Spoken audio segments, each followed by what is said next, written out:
नमः। सर्वेभ्यो देवेभ्यो नमः। सर्वेभ्यो ब्राह्मणेभ्यो नमः। सिद्धिबुद्धि सहिताय श्रीमन्महागणाधिपते नमः।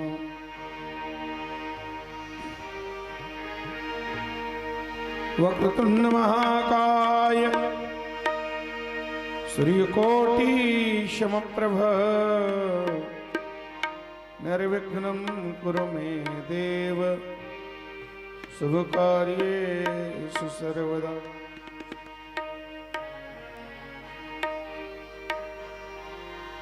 सच्चिदानंद रूपाय विश्वोत्पत्त्यादिहेतवे तापत्रय विनाशाय श्रीकृष्णाय वयं नमः। कृष्णाय वासुदेवाय हरे परमात्मने प्रणतक्लेशनाशाय गोविन्दाय नमो नमः। रामाय रामभद्राय रामचंद्राय वेदसे रघुनाथाय नाथाय श्री सीताय माता रामो मत्पिता रामचंद्र स्वामी रामो मत्सखा रामचंद्र सर्वस्वं मे दयालो रामचंद्र नान्यं जाने नैव जाने न जाने। श्री सीतानाथ समारंभां श्रीरामानन्दार्य मध्यमाम् अस्मदाचार्य पर्यन्तां वंदे श्री गुरु परंपरा। श्री गुरु चरण सरोज रज निज मन मुकुर सुधारि वरुणौ रघुवर विमल यश जोदायक फलचार। बुद्धिहीन तनु जानिके सुमिरा पवन कुमार। बल बुद्धि विद्या देहु मोहि रहु कलेश विकार। जय जय श्री राधारमण जय जय नवल किशोर जय गोपी चित चोर प्रभु जय जय माखन चोर। सब द्वारन को छाड़ के मैं आयूं तेरो द्वार। और ऋषभानु की लाडली जरा मेरी ओर।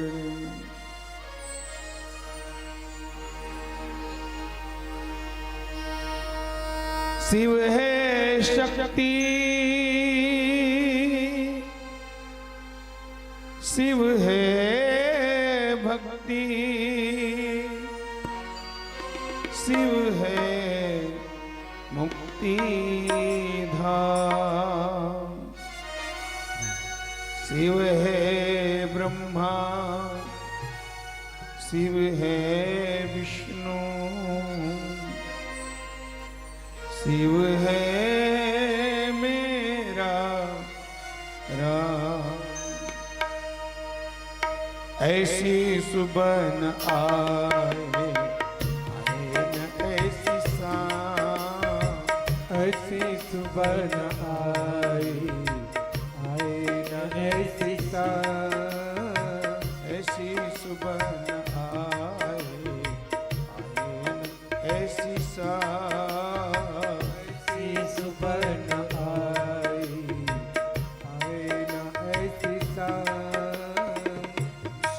जुबा पे मेरे, जिस दिन जुबा पे मेरे, जिस दिन जुबा पे मेरे, जिस दिन जुबा पे मेरे आए नसीब का नाम, ऐसे सुबह न आई, आए न ऐसे साथ, ऐसी सुबह आए, ऐसी सांस, जिस दिन जुबा पे मेरी, जिस दिन जुबा पे मेरी आए नसीब का नाम, ऐसी सुबह न आई, आए न ऐसी साथ। ओम नमः शिवाय, ओम नमः शिवाय, बोलो नमः शिवाय,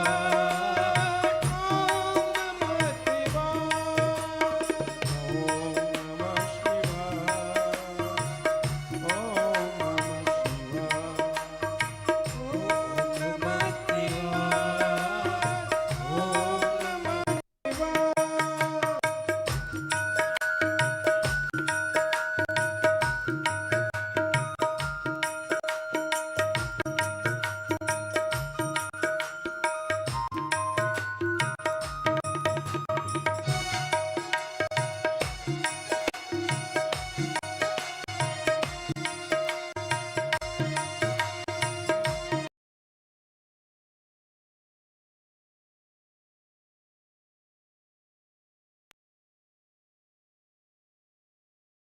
साई, मन मंदिर में वास तेरा, तेरी छवि समाई। मन मंदिर में वास है तेरा, तेरी छवि बसाई। मन मंदिर में वास तेरा, तेरे छवि बसाई। प्यासी आत्मा बन के जोगन तेरी शरण में आई। प्यासे आत्मा बन के जोगन तेरी शरण में आई। प्यासी आत्मा बन के जोगन तेरी शरण में आई। प्यासे आत्मा बन के जोगन तेरी शरण में आई। तेरे ही चरणों में पाया, तेरे ही चरणों में पाया, तेरे ही चरणों में पाया, तेरे ही चरणों में पाया। मैंने ये विश्राम। ऐसी सुबह न आए, आए न ऐसी साथ। जिस दिन जुबा पे मेरे, जिस दिन जुबा पे मेरे आए नसीब का नाम।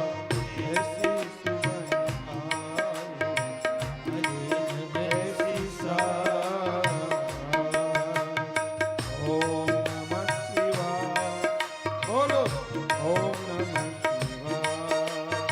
ओम नमः शिवाय, बोलो ओम नमः शिवाय।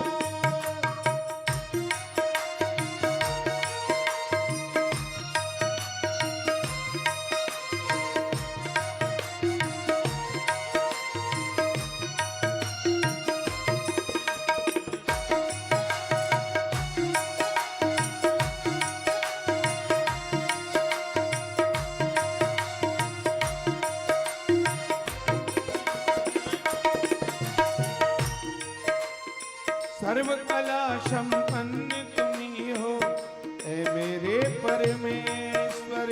सर्व कला संपन्न तुम्ही हो, ऐ मेरे परमेश्वर। सर्व कला संपन्न तुम्ही हो, ए मेरे परमेश्वर। सर्व कला संपन्न तुम्ही हो, ऐ मेरे परमेश्वर। दर्शन देकर धन्य करो अब हे त्रिनेत्र महेश्वर। दर्शन देकर धन्य करो अब हे त्रिनेत्र महेश्वर। दर्शन देकर धन्य करो अब हे त्रिनेत्र महेश्वर दर्शन देकर धन्य करो अब हे त्रिनेत्र महेश्वर। भवसागर से तर जाऊंगी, भवसागर से तर जाऊंगा, भवसागर से तर जाऊंगी, भवसागर से तर जाऊंगा, लेकर तेरा नाम ऐसे सुबह न आए, आए न ऐसी ऐसी सुबह न आए। आए न ऐसी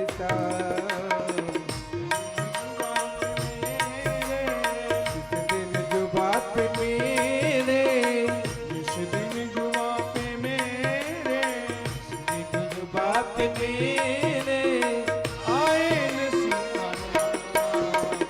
ऐसी सुबह न आए। ऐसे जुबा न आए, आए न ऐसी जिस दिन जुबा पे मेरे, जिस दिन जुबा पे मेरे आए न से कना। ऐसी जुबा न आए, आए न ऐसी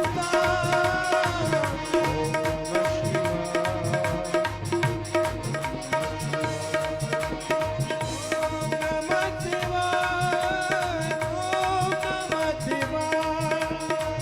ओम नमः शिवाय, ओम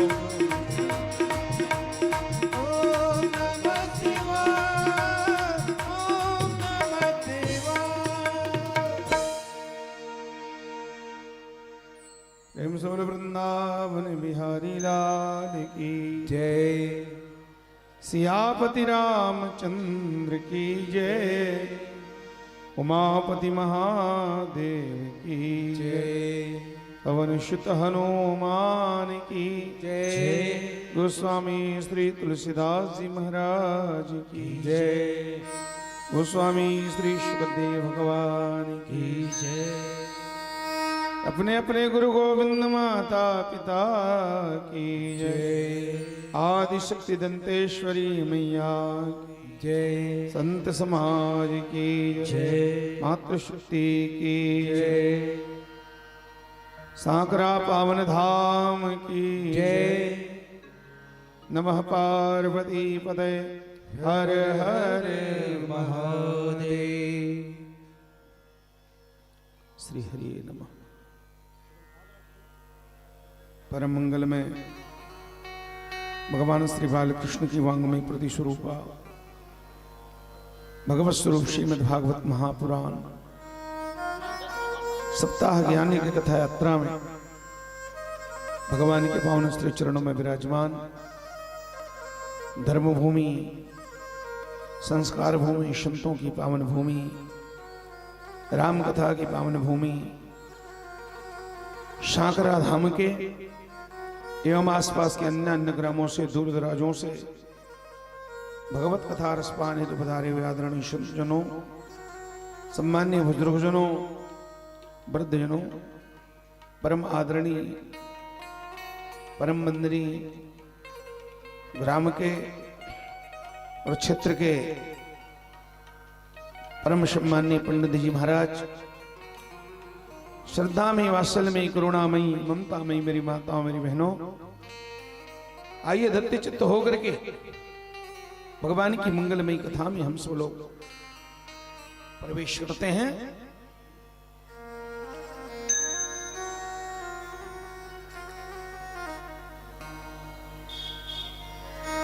भगवान श्री सुखदेव जी महाराज के पावन चरणों में मुक्ति की प्यास ले बैठे राजा परीक्षित ने प्रश्न किया, भगवान एक बात बताइए कि भगवान इस संसार का सृजन कैसे करते हैं? परमात्मा सृष्टि का निर्माण कैसे करते हैं? दुनिया को कैसे बनाते हैं? जब इस तरह से राजा परीक्षित ने सृष्टि विषयक प्रश्न किया, तब सुखदेव भगवान को ध्यान आया, सज्जनों, अरे अरे, यहां कथा प्रारंभ हो गई और मंगलाचरण तो किया ही नहीं है। भागवत कथा का शुभारंभ कर दिया था सुखदेव भगवान ने, लेकिन मंगलाचरण करना भूल गए थे। क्यों भूले थे? सुखदेव जैसे ज्ञानी भूल सकते हैं? सज्जनों, वहां की परिस्थिति ऐसी बनी, सुखदेव भगवान को चाह करके भी मंगलाचरण करने का शुभ अवसर नहीं मिला। जब राजा परीक्षित ने पुनः प्रश्न किया कि परमात्मा संसार का सर्जन कैसे करते हैं, तब सुखदेव भगवान ने पहले 3 श्लोकों में और मंगलाचरण किया है मेरी माताओं। परीक्षित का प्रश्न है कि मरने वाले को क्या करना चाहिए? मरने वाले को भगवान का भजन करना चाहिए, स्मरण करना चाहिए, नाम संकीर्तन करना चाहिए। यह तत्काल हड़बड़ी में प्रश्न किया था, तो जितनी तत्परता के साथ परीक्षित ने प्रश्न किया, उसी हड़बड़ी में, उसी तत्परता में भगवान सुखदेव जी ने उत्तर देना शुरू कर दिया। सज्जनों, मंगलाचरण करने का अवसर नहीं मिला। अब परीक्षित ने जब प्रश्न किया कि भगवान संसार का सर्जन कैसे करते हैं,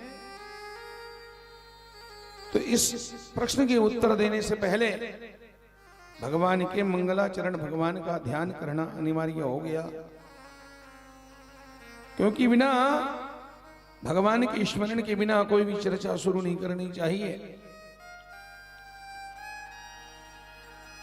12 श्लोकों में मंगलाचरण किया है सुखदेव भगवान ने। नमस्तस्मै भगवते व्यासायामित तेजसे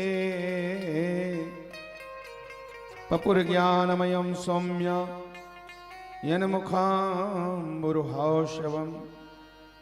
नमस्तस्मै भगवते वासुदेवाय वेधसे पपुर ज्ञानमयं सौम्य यन्मुखाम्बुरुहाशवम्।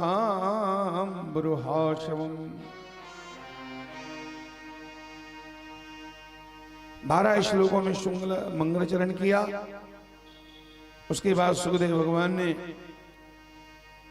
उत्तर देना शुरू किया और परीक्षित से कहते हैं कि परीक्षित, सृष्टि के बारे में जो प्रश्न तुमने मुझसे किया है, सृष्टि विषयक प्रश्न, ऐसा ही प्रश्न एक बार देवर्षि नारद जी ने अपने सृष्टिकर्ता लोक पितामह भगवान ब्रह्मा जी से किया था। और ब्रह्मा जी ने नारद को जैसे उत्तर दिया था, वही उत्तर मैं तुम्हें सुनाता हूं। एक बार हरि गुणगान करते, हाथों में वीणा बजाते, भगवान के नाम संकीर्तन करते देवर्षि नारद जी महाराज पधारे ब्रह्मलोक, जिसे सत्यलोक भी कहते हैं। ब्रह्मा जी वहां निवास करते और अपने पिता विधाता ब्रह्मा के दर्शनार्थ के लिए नारद जी पधारे। तो ब्रह्मलोक में जब नारद जी गए तो नारद जी ने क्या देखा? नारद जी ने देखा कि भगवान ब्रह्मा कमल के आसन में बैठ करके ध्यानस्थ थे, ध्यान में करते। भगवान ब्रह्मा को ध्यान करते देखा तो नारद जी बड़े आश्चर्य में पड़ गए। सज्जनों, मेरे पिता ब्रह्मा तो सृष्टि करता है, रचयिता है, विधाता है, हाँ, सारी दुनिया के निर्माण करने वाले आप ब्रह्मा हैं। ब्रह्मा किसका ध्यान कर रहे हैं? ब्रह्मा से भी कोई बड़ा तत्व है क्या? नारद जी के मन में कौतूहल हुआ। थोड़ी देर इंतजार किया, हाथ जोड़ करके खड़े थे। कुछ देर में भगवान ब्रह्मा का ध्यान टूटा। चरणों में जाके प्रणाम किया है और दंडवत प्रणाम करते हुए नारद जी कहने लगे, देवदेव नमस्तेस्तु भूत भामन पूर्वज तद विजानिहि अज्ञानम मात्म तत्व निदर्शनम यद्रोपयधिष्ठानम यतः सृष्टिमिदं प्रभो यशस्तम यत्परम यच्च तत्त्वं वद तत्त्वतः। भगवान नारद जी ने भगवान ब्रह्मा से पूछा, पिताजी, सारी दुनिया के कर्ता धर्ता संघर्ता तो आप ही हो, दुनिया के बनाने वाले आप, भला आपसे बड़ा कौन हो सकता है? आप ही तो सबके बाप हो। सारी दुनिया के रचयिता आप, समझ लो सारी दुनिया के आप बाप। तो फिर आप किसका क्या ध्यान करते हैं? मुझे तो महाराज बड़ा आश्चर्य हो रहा है। भगवान ब्रह्मा बोले बिल्कुल बेटा तुमने ठीक कहा, सारी दुनिया का रचयिता मैं हूं, सारी दुनिया का बाप मैं हूं, लेकिन मेरा भी तो कोई बाप होगा, हैं? बिना बाप के मैं कैसे आ सकता हूं? बात बिल्कुल सत्य है कि सारी दुनिया का निर्माण मैं करता हूं, पर सारी दुनिया के बनाने वाले मुझ ब्रह्मा को भी कोई बनाने वाला है, कोई पैदा करने वाला है। हाँ, नारद जी ने कहा पिताजी नाम क्या है उसका? आपके बाप कौन है जिसका आप ध्यान करते हैं? भगवान कहते हैं बेटा लोग उसे नारायण कहते हैं। बोलो श्रीमन्नारायण भगवान। नारायण परावेदा देवा नारायणांगजा, ये नारायण परालोका नारायण परामख। वेदों ने जिसका नाम नारायण दिया है वही नारायण मेरा पिता है, मेरा बाप है, जो मुझे जन्म देता है। ये बात बिल्कुल सत्य है कि सारी दुनिया को मैं बनाता हूं, नो डाउट, कोई शक नहीं है। लेकिन जिस मटेरियल से दुनिया बनती है, जिस सामग्री से, जिन पंच महाभूतों से, उस पंच महाभूतों को बनाने वाला तो वो परमपिता नारायण है ना। मैं क्या करता हूं? मैं भगवान की उस बनाए पांच पंच महाभूतों को, और सज्जनों उन्हीं पंच महाभूतों के आधार लेकर मैं सृष्टि का निर्माण करता हूं। ब्रह्मा जी बोले इस हिसाब से मेरा रोल कुम्हार की जैसा है बेटा, मेरा रोल तो सिर्फ कुम्हार की तरह है। जिस सृष्टि को मैं बनाता हूं, जिस सृष्टि का निर्माण मैं करता हूं, उसे सर्ग सृष्टि कहते हैं, विसर्ग सृष्टि कहते हैं। और जिस सृष्टि का निर्माण भगवान नारायण करते हैं उसे सर्ग सृष्टि करते हैं। सृष्टि दो तरह की होती है, पहले सृष्टि का नाम है सर्ग, दूसरे का नाम है विसर्ग। पहले सृष्टि की रचना भगवान नारायण करते हैं, दूसरे सृष्टि का निर्माण मैं ब्रह्मा करता हूं। सर्ग सृष्टि कुम्हार के मकड़े, सर्ग सृष्टि मकड़ी के जाला की तरह, और विसर्ग सृष्टि कुम्हार के घड़े की तरह। सज्जनों मेरी माताओं, कुम्हार क्या बनाता है? कुम्हार क्या बनाता है? घड़ा बनाता है। ब्रह्मा बोले मेरा रोल कुम्हार की जगह है। कुम्हार घड़ा बनाता है ना। और घड़ा किस चीज से बनती है? मिट्टी से घड़ा बनती है। तो केवल इतना बड़ा मिट्टी का ढेला ला करके कुम्हार के हाथ में धर दो, और कुम्हार और कुछ मत दो, केवल मिट्टी भर दे दो, तो खाली मिट्टी से कुम्हार घड़ा बना लेगा क्या? मिट्टी से घड़ा बनता है, पर मिट्टी को सानने के लिए क्या चाहिए? पानी चाहिए। पानी से सान के वो घड़े का आकार देखा, अब घड़ा बन जाएगा तो रखेगा कहां से? उस घड़ा को रखने के लिए आकाश भी तो चाहिए, खाली स्थान तो चाहिए। उस घड़ा को सुखाने के लिए सूर्य का प्रकाश भी चाहिए, रखने के लिए मिट्टी धरती भी चाहिए, हैं? और सूर्य के से प्रकाश से अगर घड़ा सूख जाए तो उस घड़ा को पकाने के लिए क्या चाहिए? आग भी तो चाहिए, हैं? कुम्हार घड़ा बना सकता है क्या? कुम्हार माटी भी बनाता है, पानी को भी बनाता है, आगी को भी कुम्हार बनाता है क्या? हवा और मिट्टी को भी कुम्हार बनाता है। प्यारे, कुम्हार घड़ा बना सकता है, लेकिन कुम्हार आगी, पानी, मिट्टी, हवा को, उसको कौन बनाता है? हाँ, उसको कुम्हार के बड़े बाबा बनाता है, यानी भगवान बनाते हैं। कुम्हार का सिर्फ इतना ही रोल है, इतनी कलाकारी है कि कुम्हार भगवान के बनाए मिट्टी को खान करके लाता है, भगवान के पानी में सान करके आकार देता है, घड़ा बन जाता है तो भगवान के आकाश में रखता है, खाली स्थान में रखता है। भगवान के सूर्य के प्रकाश में सुखाता है और भगवान के बनाए आग में पकाता है। ब्रह्मा बोले मैं दुनिया को बनाता हूं, लेकिन दुनिया जिस तत्व से बनती है, कौन से तत्व हैं? दुनिया बनती पंच महाभूतों से, क्षितिजल पावक गगन शमीरा। क्षिति माने होता है मिट्टी, धरती। क्षिति माने धरती, मिट्टी। क्षिति जल, जल माने पानी। क्षिति जल पावक, पावक माने अग्नि, आग। गगन, गगन माने आकाश, और शमीर माने हवा। पृथ्वी, जल, अग्नि, आकाश और हवा, इस 5 तत्वों को कौन बनाता है? भगवान बनाते हैं। मैं उन्हीं पंच महाभूतों को और शान करके, मिक्स करके मैं उसे दुनिया का रूप दे देता हूं। बेटा मेरा रोल कुम्हार के जैसा है। ये बिल्कुल सत्य कि मैं सारे संसार का बाप हूं, रचयिता हूं, लेकिन मेरा बाप है कोई, नाम है उसका नारायण। यह है विसर्ग सृष्टि, और एक सृष्टि का नाम है सर्ग सृष्टि, जिसे भगवान रचना करते हैं मकड़ी के जाला की तरह। आपने मकड़ी को जाला बनाते देखा है ना? देखे हो कि नहीं? मकड़ी को जाला बनाते देखा है? बबूल पेड़ में देखे हो कि नहीं? घर के छानी परवा के कहीं कोना काना में देखे हो कि नहीं? मकड़ी का जाला देखे हो ना? कौन बनाता है? बोले मकड़ी बनाता है। और इतना सुंदर जाला, इतना सुंदर जाला मेरी माताओं, आप क्या कुरेशिया से बुन सकते हो? आप इतना जोरदार जाला बनाता है।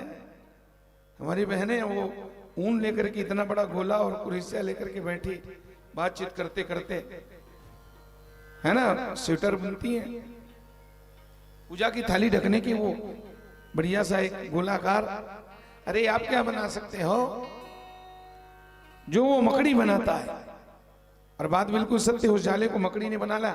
60 कोण वाला देखे हो, षष्ठ कोण, अष्ट कोण ऐसे रहता है, इतना जोरदार रहता है। गजब की कलाकारी है। इसे गोल नहीं बनाता, इधर से ऐसे करके थोड़ा मोड़ता है वो। षटकोण, अष्टकोण। बात ये है उस जाला को मकड़ी ने बनाया है। और ये भी बात सत्य है कि बिना धागा के, बिना ऊन के, रस्सी के, बिना कुरेशिया के वो जाला बन ही नहीं सकता। तो आप इतना तो बता दो, वो मकड़ी जाला बनाता है तो कौन से दुकान से धागा खरीद के लाता है? कहां से कुरेशिया लाता है? बोलो, क्या जवाब है इसका? सज्जनों, मकड़ी जाला जरूर बनाता है, लेकिन किसी दुकान से धागा कुरेशिया नहीं लाता। वो जो धागा जैसा दिखता है ना, सफेद सफेद, हकीकत में वो मकड़ी का लार ही है, लार। उसको अपने मुंह से निकालता है और उसके बड़े बड़े 6, 7, 8 टांग होते हैं। गिनना तो वाला कितने टांग होते हैं। उन्हीं बड़े बड़े लंबे लंबे टांगों से अपने मुंह से लार खींच खींच कर करके, घूम घूम करके उसे डिजाइन देता है, आकार देता है। इस तरह वो मकड़ी जाला बनाता है। और जब का उसका मूड ऑफ हो जाता है ना, सनक जाता है उसका मुंह, तो फिर उल्टा घूम करके वो सारे लार को फिर मुंह में और फिर अंदर कर लेता है अपने पेट में। ठीक इसी तरह ये संसार जिस मटेरियल से बनी है दुनिया, उस मटेरियल को भगवान नारायण ने अपने मुंह से, अपने पेट से पैदा किया है। उस भगवान को किसी और से उधारी में मांगना, अरे उससे पहले कोई है ही नहीं। भगवान से पहले कोई है नहीं, तो वो भगवान किसको मांग के लाएंगे? ये सारा संसार, ये ब्रह्मांड जो बनी है नारायण के पेड़ से ही प्रकट हुआ है मेरी माताओं। जैसे मकड़ी के लार से जाला बनती है, ये संसार भी एक जाला ही है, भगवान के मुंह से पैदा हुआ है? नारायण जब रचना करते हैं, वैसे तो नारायण निराकार ही है, परमात्मा निराकार है, अगुण अरूप अलख अजोई है। वेदों ने हमेशा ईश्वर को निराकार ही कहा है। शिव पुराण में शिव निराकार ही तत्व है, परमात्मा निराकार ही है। लेकिन उस निराकार परमात्मा को जब संसार रचने की इच्छा होती है, तो संसार बनाने के लिए, दुनिया बनाने के लिए उस निराकार को नराकार रूप लेकर के आना पड़ता है। निराकार को साकार बनना पड़ता है।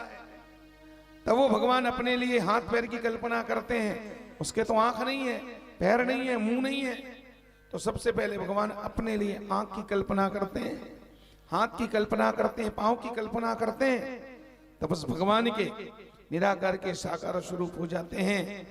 सजनों, उसके लिए वेदों में मंत्र आता है, सहस्त्र शिरखा पुरुषः सहस्त्राक्षः सहस्त्रपाद स्वभूमि गुंग स्पृष्टांगुलम्मा। परमात्मा सहस्त्र शिर का नमस्तरंदाय सहस्त्र मूर्ते सहस्त्र पादाक्ष शिरूर बहावे सहस्त्र नामने पुरुषाय शाश्वते सहस्त्र कोटि उदाहरणे नमः। वही है विराट भगवान। जब निराकार परमात्मा अपने लिए साकार होने की कल्पना करते हैं तो उस भगवान के हजारों हजारों सिर, हजारों पांव, हजारों मुख हो जाते हैं। सज्जनों, मेरी माताओं, और फिर भगवान के शरीर से जल निकलता है। शिव पुराण में थोड़ा अंतर है, और शिव पुराण में इतना रसीला, इतना गजब का है। अब तो मन थोड़ा सा ललचा रहा है, थोड़ा मन में एक पछतावा है कि पहली बार हम शिव पुराण पहले ही बोल दिए होते। शिव पुराण के लिए आयोजकों ने कहा कि महाराज आप शिव पुराण हमारे यहाँ करिए। हमने कहा पहले एक बार हम भागवत सुना देते। पहले तो नहीं किए, लेकिन जब ये डेट नजदीक आया, जब दो कथा हमारी संपन्न हो गई भानु प्रतापपुर में और दुर्ग के कशारीडीह में, तो फिर मन में भाव आया कि साकरा में भी जाकर के शिव पुराण बोले हम। शिव पुराण की कथा हम 25 सालों से गा रहे हैं धमतरी नगरी में। श्रावण महीने में भगवान बुढ़ेश्वर महादेव के पावन चरणों में शिव पुराण की कथा हम कई सालों से, यानी लगभग 24-25 साल हो गया, लेकिन इसको साप्ताहिक ढंग से हमने गाया नहीं है। अब हम उसको 1 महीने तक अपना हिसाब से पुरोते रहते हैं, धीरे धीरे चलाते रहते हैं, लेकिन साप्ताहिक कथा के रूप में हमने गाया नहीं था। इसलिए अचानक हमारा मन नहीं किया, फिर बाद में इच्छा हो गई कि हम खरीदे। दुर्ग में इतनी अच्छी कथा हुई, दुर्ग के लोगों ने कहा महाराज जिस स्थान पर मैंने शिव पुराण पढ़ा उसके पहले वहां उसी स्थान पर 4 बार हमने भागवत की कथा गाई है। एक बार देवी भागवत की कथा, 3 बार श्रीमद् भागवत कथा, तो 5वीं बार जब शिव पुराण पूरे तो दुर्ग वाले बोले वाह, ये तो भागवत से भी ज्यादा आनंद आ गया। तो आनंद ज्यादा है इसलिए दक्षिणा भी ज्यादा दे दी है वो है। बहुत दिल खोल कर उन्होंने सम्मान किया। हमने कभी उनसे मांगा नहीं, बात नहीं किए थे, करते ही नहीं, ठेका नहीं होना चाहिए। भगवान की कथा में ये परंपरा बिल्कुल गलत है। विप्रेर भागवती वार्ता गेहे गेहे जने जने कारिता कण लोभे न। हमारे गुरुजी ने कहा देखो भैया भागवत की कथा वाचना शुरू कर रहे हो तो भागवत तुम्हारा जीवन बने, भागवत जीविका का साधन मत बने। जो आ जाता है वो भगवान का प्रसाद समझ के स्वीकार करो, लेकिन ठेका करोगे तो सीधे नरक में ही जाओगे, घोर नरक में है। जिस वेदव्यास ने भागवत की कथा लिखी है उसको कितने % GST देते हो तुम अपनी ओर से? अपना घर भरते हो है। जिस भगवान ने इस कथा का रचना किया उसके प्रति क्या सम्मान है तुम्हारे मन में? कितना देते हो उसे? तुम्हारे लिए लिखा था 15 लाख में ठेका करना, 57 लाख में शिव पुराण को बेचना है। इस बेईमान है, धर्मद्रोही हैं, धर्म के आड़ लेकर के भयंकर धर्म फैला रहे समाज में। बेचे ही धर्म, उसी रामचरितमानस में है ना, बेचे ही वेद धर्म दुहिनी ऐसे नास्तिक हैं लोग। ब्राह्मण का धर्म संतोष है, तुम बेचोगे तो ऐसा होना नहीं चाहिए कदापि। और वो भी बकायदा ठेका करके आते हैं। ठेका वाला मामला जानते हैं, ठेका वालों ने सब गड़बड़ किया है।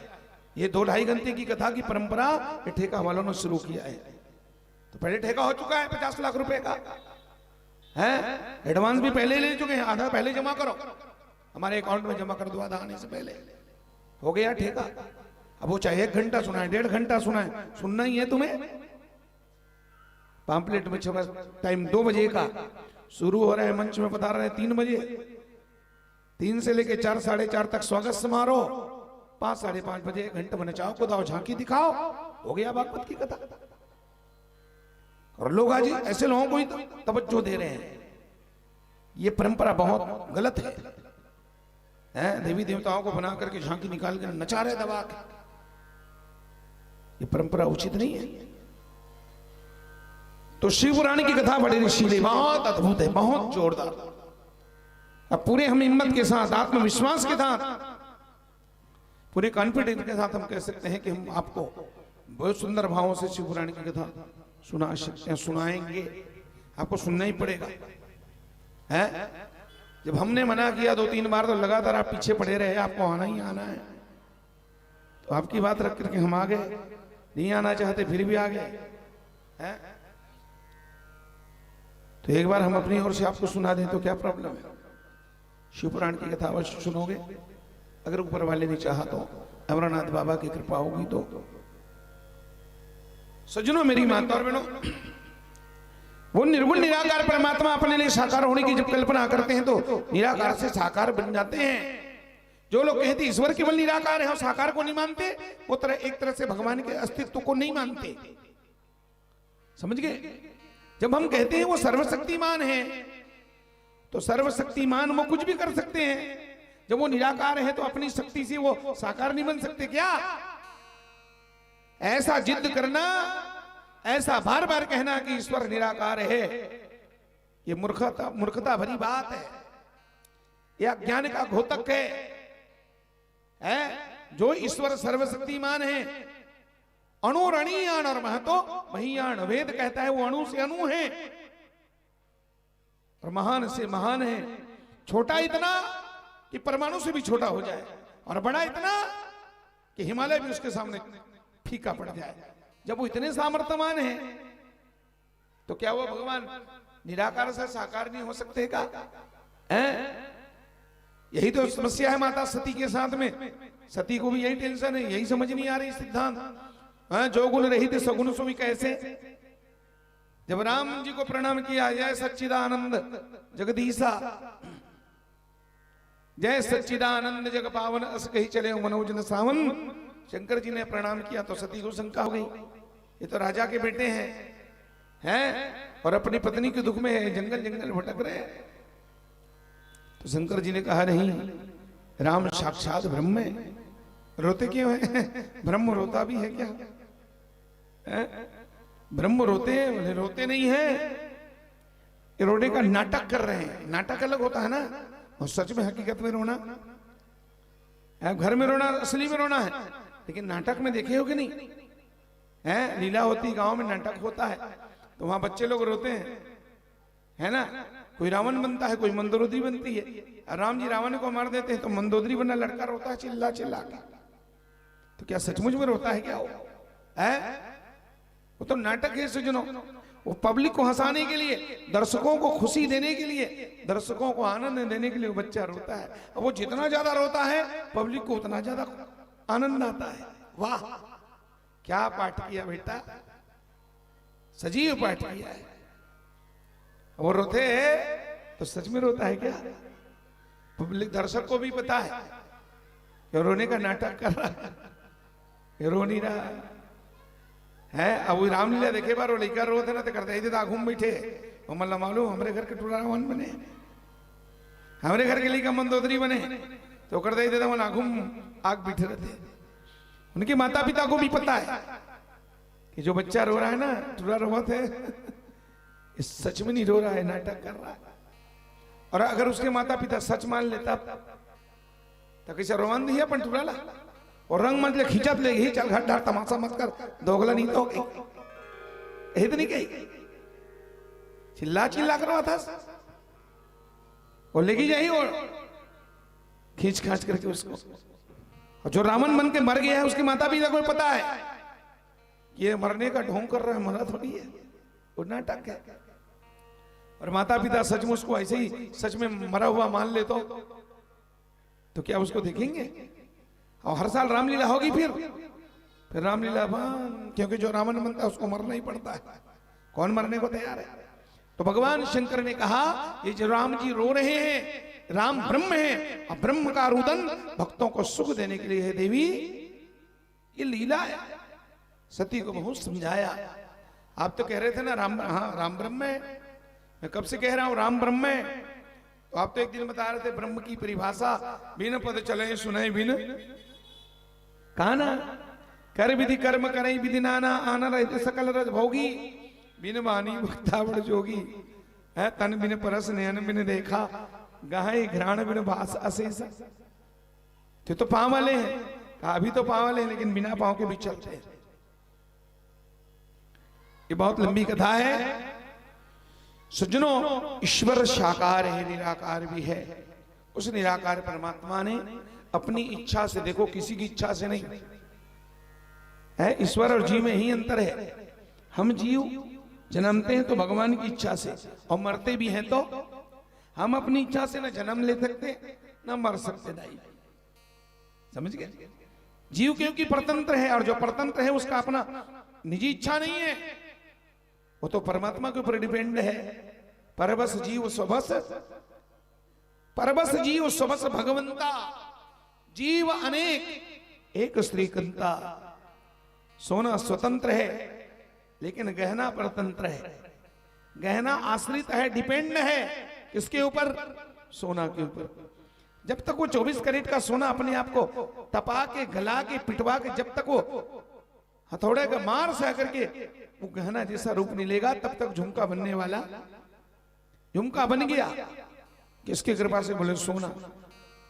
सोना ने अपने आप को तपाया, पिटवाया, गलवाया, तब जाके झुमका बना। पर झुमका परतंत्र है, सोना स्वतंत्र है। झुमका नहीं बनाओगे तो सोना सोना ही रहेगा, उसको कोई फर्क पड़ने वाला। मत बनाओ, नहीं पहनना है मत बनवाओ, तुम कोई भी गहना मत बनवाओ, सोना तो रहेगा ही। तो बिना झुमका के, बिना गहना के सोना सोना रह सकता है, लेकिन बिना सोना के कोई भी गहना कैसे रहेगा, कैसे बनेगा? बिना जीव के, बिना संसार के परमात्मा तो रह सकते हैं, लेकिन बिना भगवान के कोई संसार रहने वाला न बनने वाला है। परबस जीव स्वबस भगवंता। आग धुआं परतंत्र है और लकड़ी स्वतंत्र है, आग स्वतंत्र है। ध्यान रखना, बिना धुआं के, बिना आग के लकड़ी रह सकता है, लेकिन बिना लकड़ी के कोई आग रहने वाला। बिना बर्तन के माटी रह सकता है, लेकिन बिना माटी के बर्तन। ऐसे ही बिना संसार के भगवान तो रह सकते हैं अकेले में, पर बिना भगवान के संसार की कल्पना नहीं कर सकते। सज्जनों प्यारे भक्तजनों, भगवान स्वतंत्र हैं, निजी इच्छा निर्मित तनु। देखो विप्रधेन सुर संत हित लीन मनुज, मनुज बन गए ना किसके लिए? निजी इच्छा निर्मित तनु। किसकी कृपा से, किसके दबाव में? बोले किसी की इच्छा से नहीं, निज इच्छा। परम स्वतंत्र न सिर पर कोई, उनसे बड़ा कोई नहीं है। अपनी इच्छा से भगवान जन्म लेते हैं, और हम अपनी इच्छा से जन्म नहीं ले सकते। तो कुछ भी सोच ले, और अगर ये अधिकार भगवान हमको दे देते, आदमी मन ले दे देते, ले अपन इच्छा से जन्मो, तो जी हाँ जन्म धरेल बात है। तो कोई आदमी गरीब भर जन्म लेतीस बा, अपन मन से कोई जन्म लेतीस ना, तो आदमी हमेशा करोड़पति लखपति मन ला ताकत रहतीस बा। वो जब भी जन्म लेते तो करोड़पति के घर में, हम टाटा बिरला अंबानी के घर में पैदा होंगे। तो अपनी इच्छा से जन्म भी नहीं सकते और अपनी इच्छा से मर भी नहीं सकते। अगर मरना हमारी इच्छा से होता, आदमी अपनी इच्छा से मरता, तो फिर कोई मरता क्या? कोई नहीं मरता। क्यों मरे? हमारी इच्छा।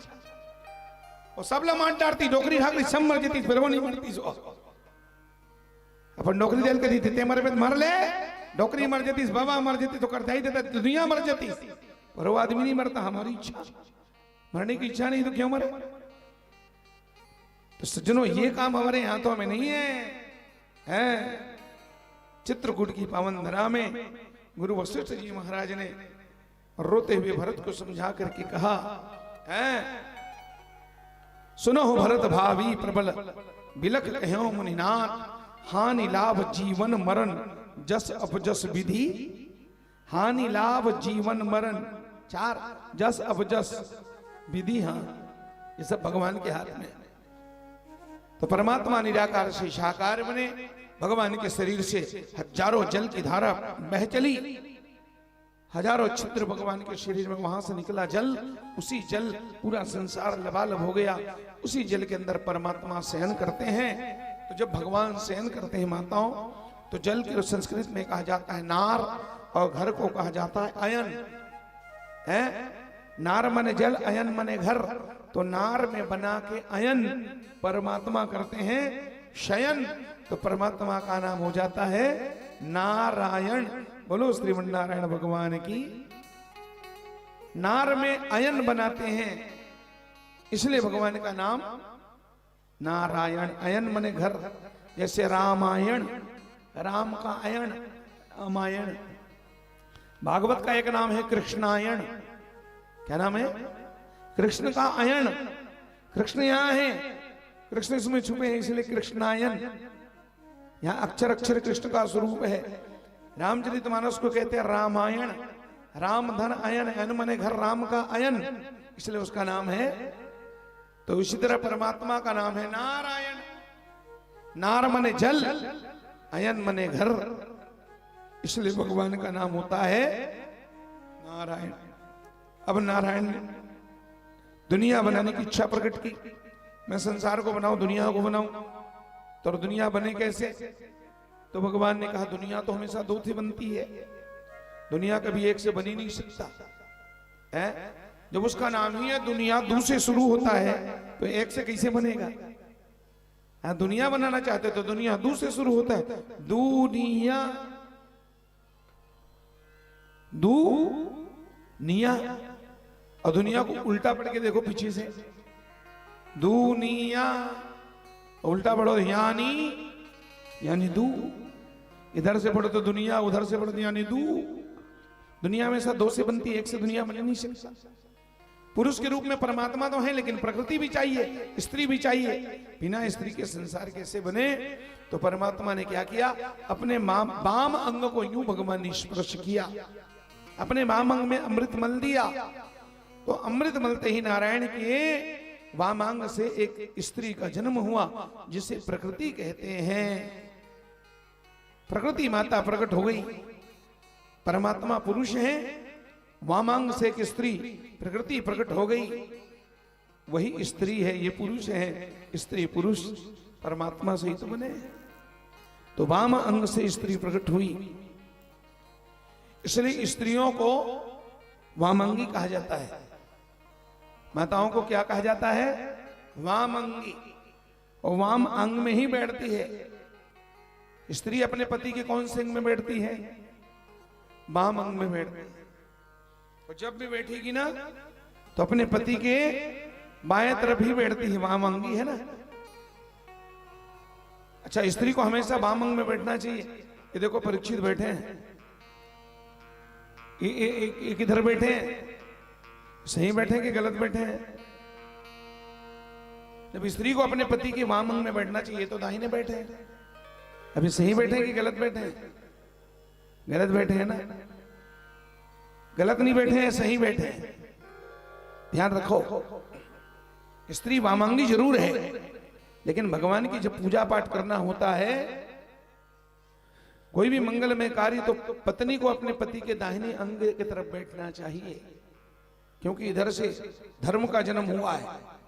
भगवान के दाहिने छाती से, दाहिने अंग से धर्म का जन्म हुआ है। अब तुम धार्मिक काम करने जा रहे हो, धर्म करने जा रहे हो, तो उस समय माताओं को अपने स्वामी के, अपने पति के दाहिने अंग में बैठना चाहिए। अभी कथा में हो, धार्मिक कृत्य चल रहा है। हाँ, जब तुम्हें प्रसाद लेना हो यानी आशीर्वाद, उस समय स्त्री को पुनः वाम अंग में आ जाना चाहिए। अपने माता पिता बड़े बुजुर्गों का जब आशीर्वाद लेना होता है, तो उस समय वाम अंग में आ जाना चाहिए। जिंदगी भर के लिए सीखो, फिर भूलना मत। है कई ऐसे कचरे हैं, कई लोग ऐसे, क्या बताया जाए, शादी ब्याह में देखते बड़ा तकलीफ होता है। दुल्हा दुल्हन एक दूसरे को जानती भी नहीं है, और दुल्हन को बुलाओ, सीधे लाके पंडित जी बैठा दिए बामंग। अरे तो 7 वचन के बाद वो वाला सिस्टम कब आएगा? और पहले 7 वचन मांगती है, फिर वो बामंग होती। तुमने पहले ही बिठा दिया। एक गलती तो वहां हो गई। दूसरा गलती, पूजा शुरू करवा देते हैं कई पंडित लोग, तो कन्या से कहते चलो हाथ पकड़ो। अरे अभी ABCD कुछ हुआ ही नहीं है? और सीधे डायरेक्ट हाथ पकड़ो, उनकी पत्नी बन गई। ऐसे ऐसे जब तकलीफ देखते हैं तो भयंकर दुख होता है, ये क्या हो रहा है? अभी पूजा अलग अलग करवाओ पूरा। जब भी पूजा करने का नंबर आएगा, लड़का अलग करेगा, लड़की अलग पूजा करेगी, कन्या और वर दोनों अलग अलग पूजा करेंगे। हाथ नहीं पकड़वाना, अभी पति पत्नी नहीं बने, मालूम है? 7 वचन मांग करके जो वो मांगी हो जाए, फिर उसके बाद वो गोदान इत्यादि जो भी करना है कर ले, उसके बाद फिर वो पति पत्नी बनते हैं, तब वो अपने पति की हाथ पकड़ सकती है। यहां तो फलदान में सगाई में देखो ना, देखना भला, देखना, केयर करना। कन्या बुलाओ, इधर से लड़का बुलाओ, पकड़ो हाथ। अरे ये तुम्हारी गलत परंपरा है। अब आजकल तुम एक समाज में और कुरीति पैदा किए हो।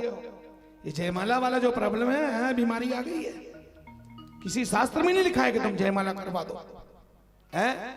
अभी शादी हुई नहीं है, तुमने वहां जयमाला करवा दिया, शादी हो गई, और बीच में कोई खुदन खास तो कोई कारण से कैंसिल हो गया, तब अभी तो तुमने जयमाला करवा दिया पहले ही। ये कहीं भी हमारे शास्त्रों में नहीं लिखा है।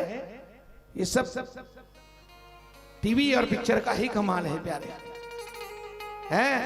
शास्त्रों की बात तो हम सुनते हैं पर मानते नहीं है। केवल सुनने का मनोरंजन है हमारे लिए, वो तो मजा लेने का है।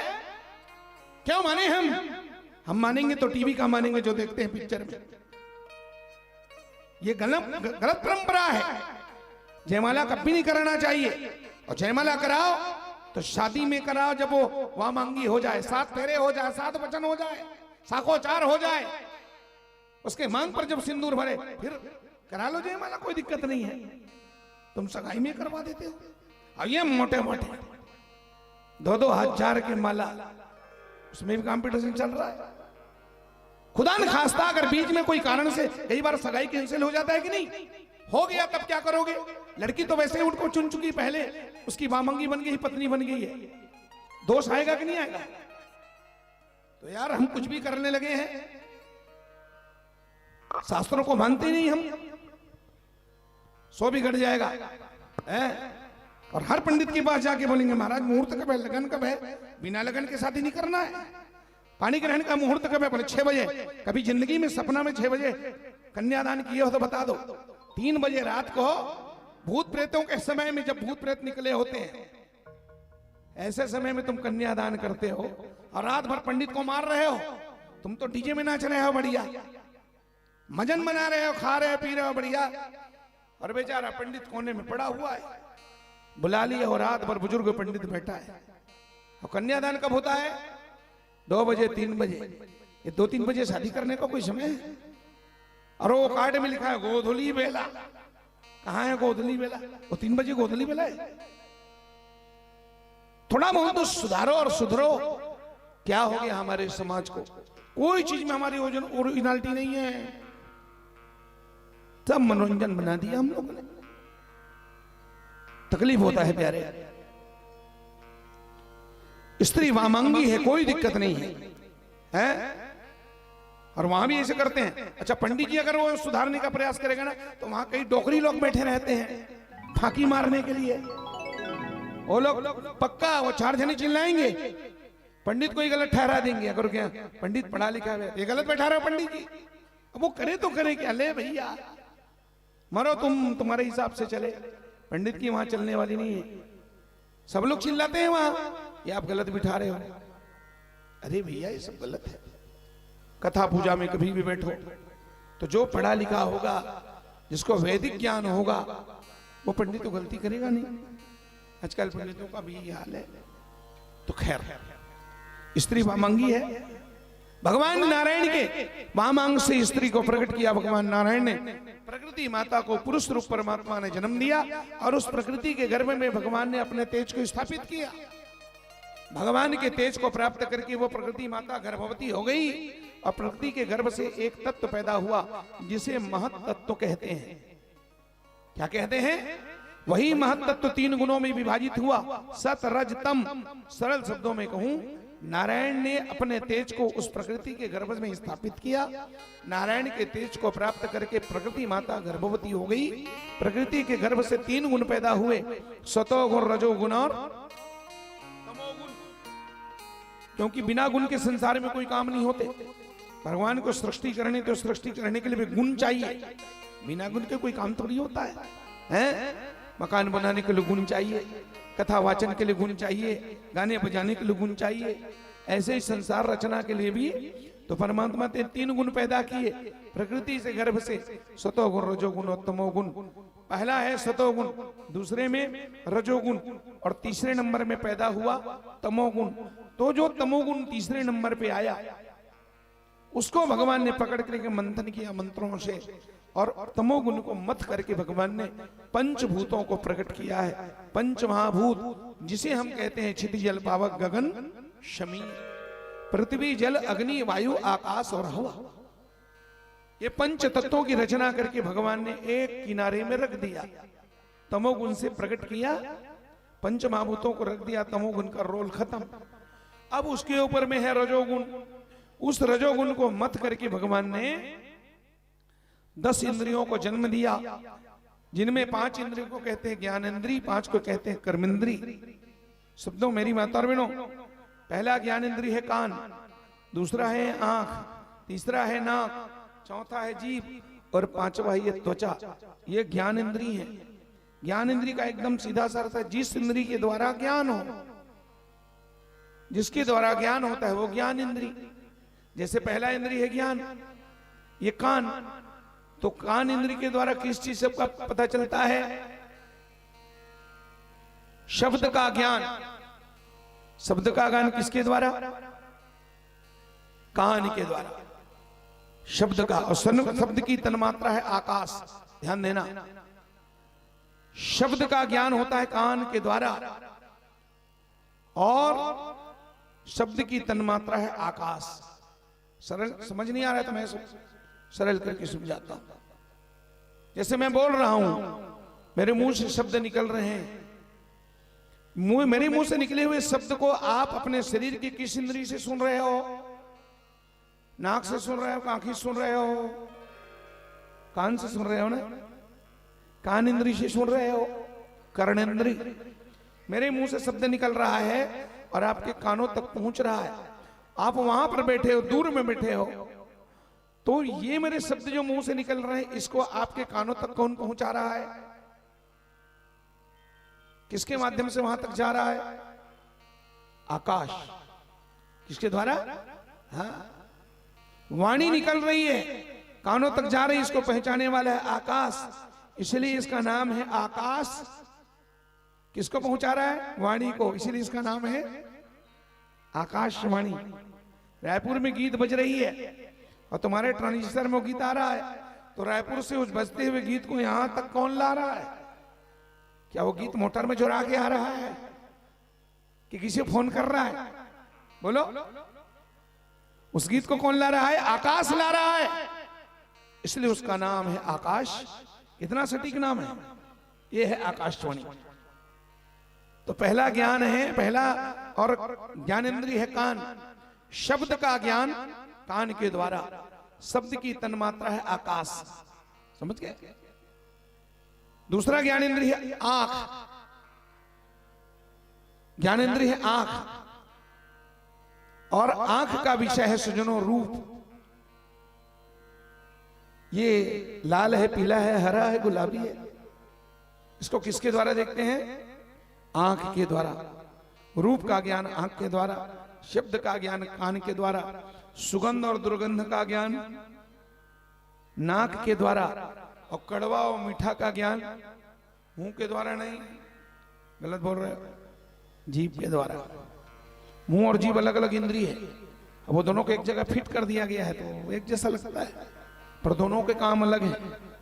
समझ गए? दोनों के काम अलग हैं।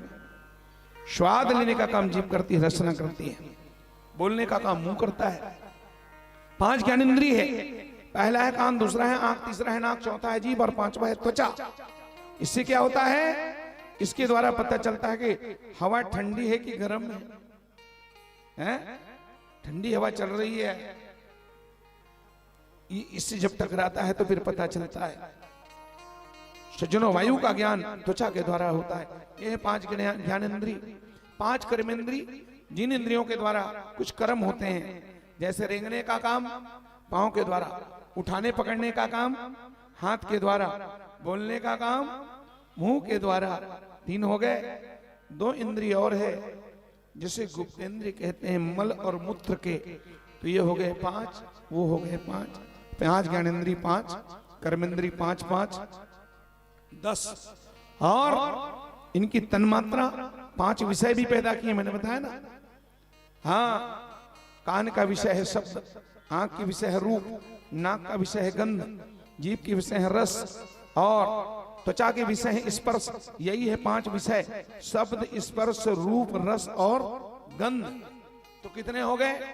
5 ज्ञानेंद्री, 5 कर्मेंद्री, 5 5 10, 5 विषय 15, और 5 पहले से है, क्षिति जल पावक गगन कश्मीर, 15 5 20।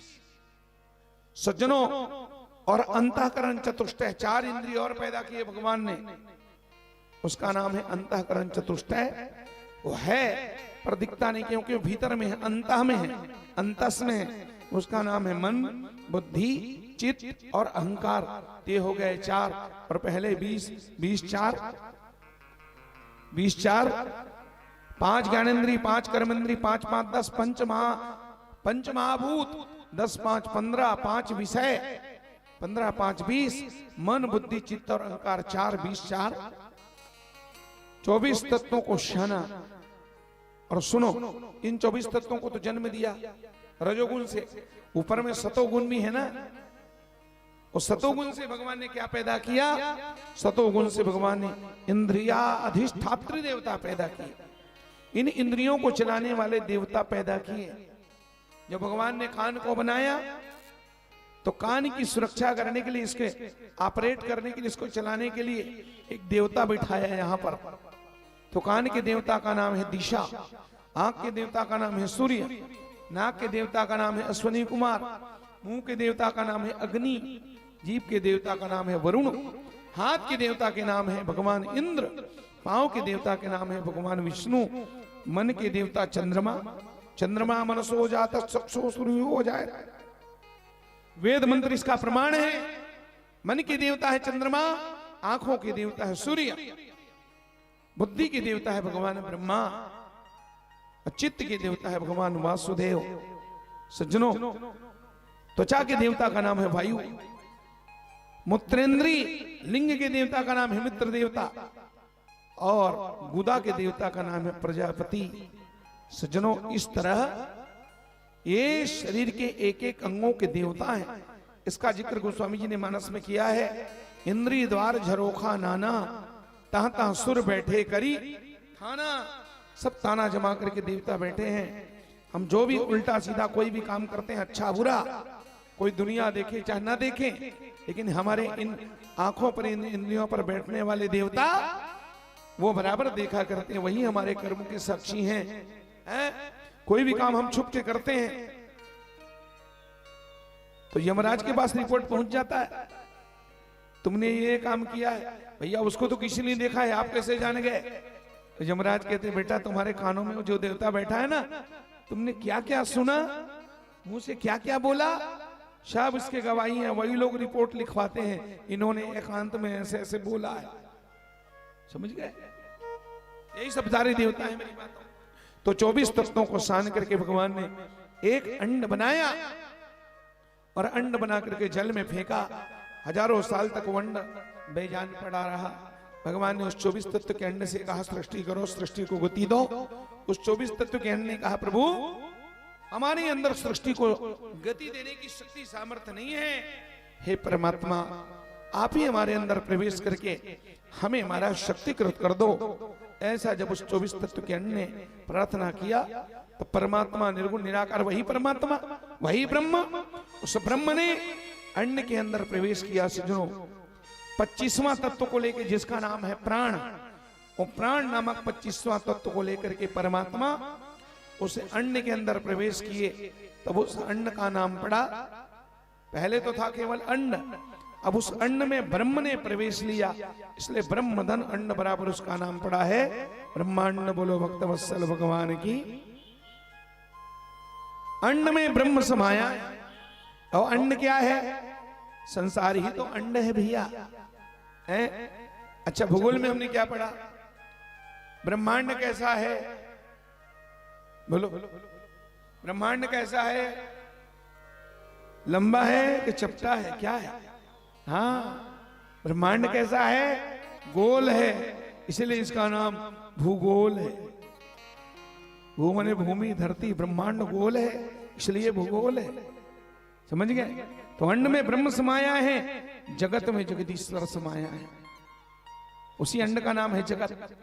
24 तत्वों 25 तत्वों से संसार बना है और यहाँ के कण कण में परमात्मा समाये हुए हैं। इसका रिसर्च किया गोस्वामी जी ने, इसका मंथन किया, रिसर्च किया, तब लिखा सिया राम में सब जग जाने। परमात्मा कण कण में है, सज्जनों भगवान सब जगह है। इस तरह से और भगवान ने संसार की रचना किया 25 तत्वों से। फिर उस परमात्मा ने कहा एको हम बहुश्यामा, मैं एक हूं, एक से अनेक हो जाऊं, बहुत हो जाऊं।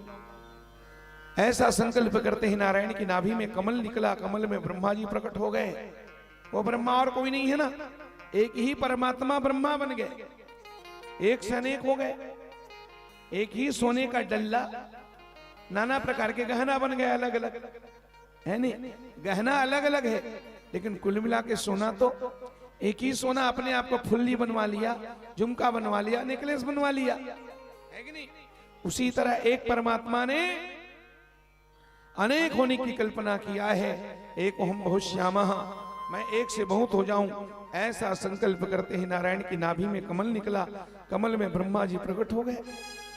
ब्रह्मा जी ने चारों दिशाओं की ओर देखा तो ब्रह्मा के 4 मुख हुए। सज्जनों, शिव पुराण में तो 5 मुख है ना, 5वें मुख से ब्रह्मा जी ने झूठ बोला था, इसलिए भगवान शंकर भैरव रूप में प्रकट होकर के ब्रह्मा के 5वें मुख को भगवान ब्रह्मा ने काट दिया था।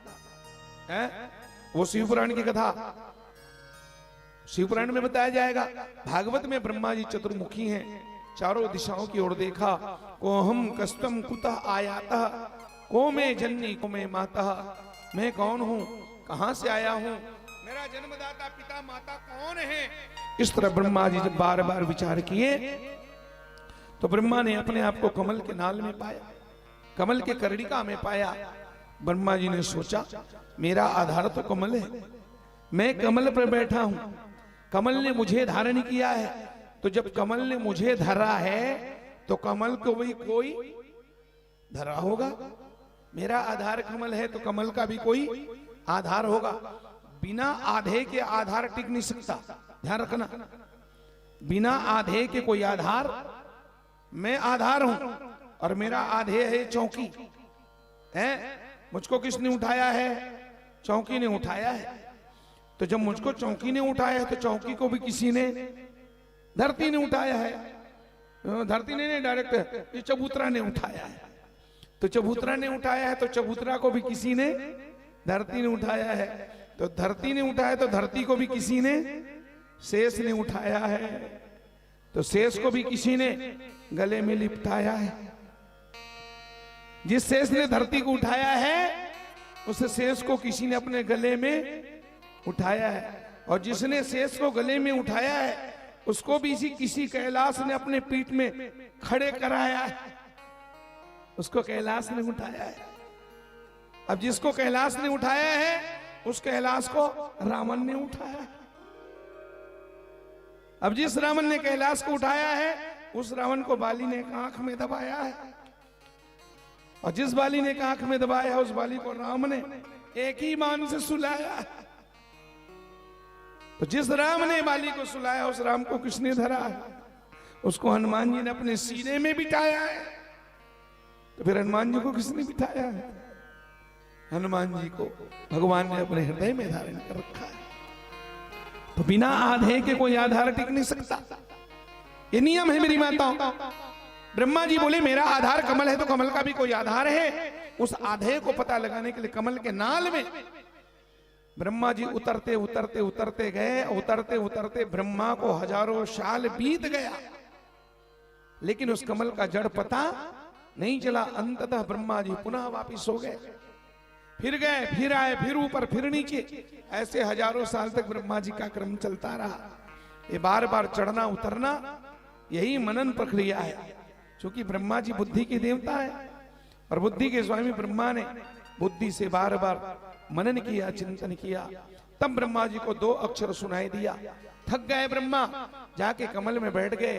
ब्रह्मा जी को वर्णमाला का 2 अक्षर है, पहला है ता, दूसरा है पा। ता पा ता पा।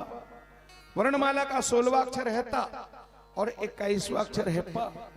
थोड़ा घर में जाके देख लेना वर्णमाला चार्ट सज्जनों। 16वां अक्षर है ता, 21वां है पा। ता पा दोनों को जोड़ा तो बन गया तप। ब्रह्मा जी ने अनुभव किया, मुझे कोई अदृश्य शक्ति तप करने के लिए कह रही है। ऐसा मानकर ब्रह्मा जी ने उसी कमल के और कर्णिका में बैठ के हजारों साल तपस्या किया। तो उनकी तपस्या से प्रसन्न होकर के जगत पिता भगवान नारायण प्रसन्न हुए और वही जल के अंदर शयन करने वाले भगवान नारायण जो है ब्रह्मा के हृदय में चतुर्भुज रूप में भगवान प्रकट हो गए। बोलो भक्त वत्सल भगवान की जय। और चतुर रूप में प्रकट होकर के भगवान ने आप ब्रह्मा जी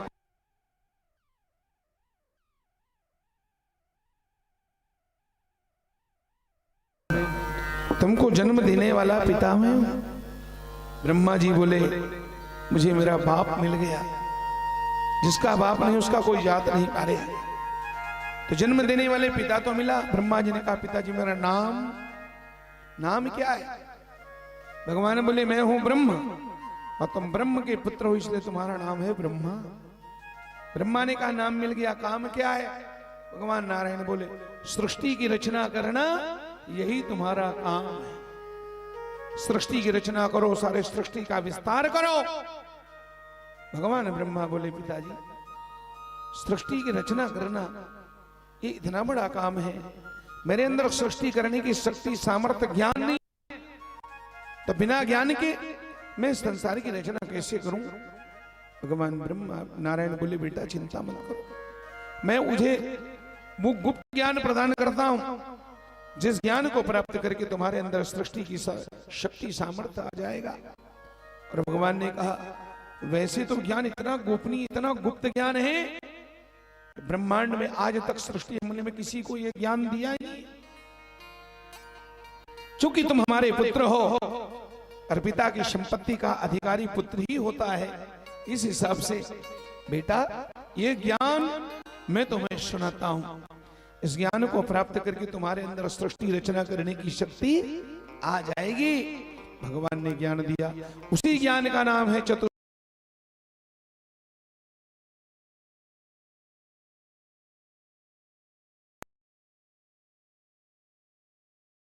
भागवत महापुराण का ज्ञान है, जिसे 4 श्लोकों में भगवान नारायण ने प्रदान किया। आप सब लोग बड़े भाग्यशाली हैं। चतुर्श्लोकी भागवत के सुनने से संपूर्ण भागवत सुनने का पुण्य प्राप्त होता है। भगवान नारायण कहते हैं ब्रह्मा सुनो, ज्ञानम परम गुह्यम में यद विज्ञान शमनमितम सरहस्यम तदंगम च गृहाण गदितम मया।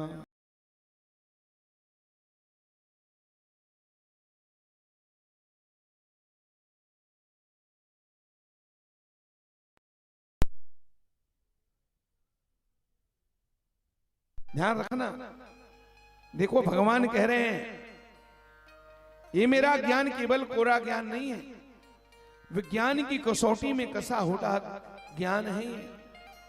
ज्ञानम परम गुह्यम में यद विज्ञान समन्वितम, इस ज्ञान में विज्ञान भी मिला है विज्ञान की कसौटी में कसा हुआ ज्ञान है। सरहस्यम, रहस्यों से भरा हुआ है। गृहाण गदितम में पुत्र, और ऐसे रहस्यों से भरे हुए इस विज्ञान सम्मत ज्ञान को तुम श्रवण करो, सुनो, मुझसे प्राप्त करो।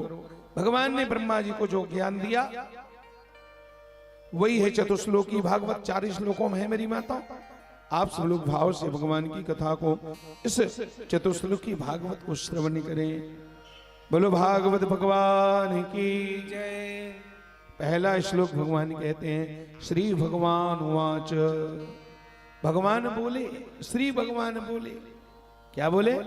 भगवान पहला श्लोक बोले, अहमेवासमेवाग्रे नान्यम यद सत सत्परम पश्चादहं यदेतच्च यो अवशिष्येत सोऽस्म्यहं ऋतेर्थं यत् प्रतीयेत् न प्रतीयेत चात्मनि तद विद्यादात्मनो माया यथा भासो यथा तमा यथा महान्ति भूतानि भूतेषु चावचेष्वनु प्रविष्टान्न प्रविष्टानि तथा ते सुनते स्वहम। चौथा श्लोक भगवान बोले, एतावदेव जिज्ञास्यम तत्व जिज्ञासुनात्मनः अन्मय व्यतिरेकाभ्याम यस्यात् सर्वत्र सर्वदा।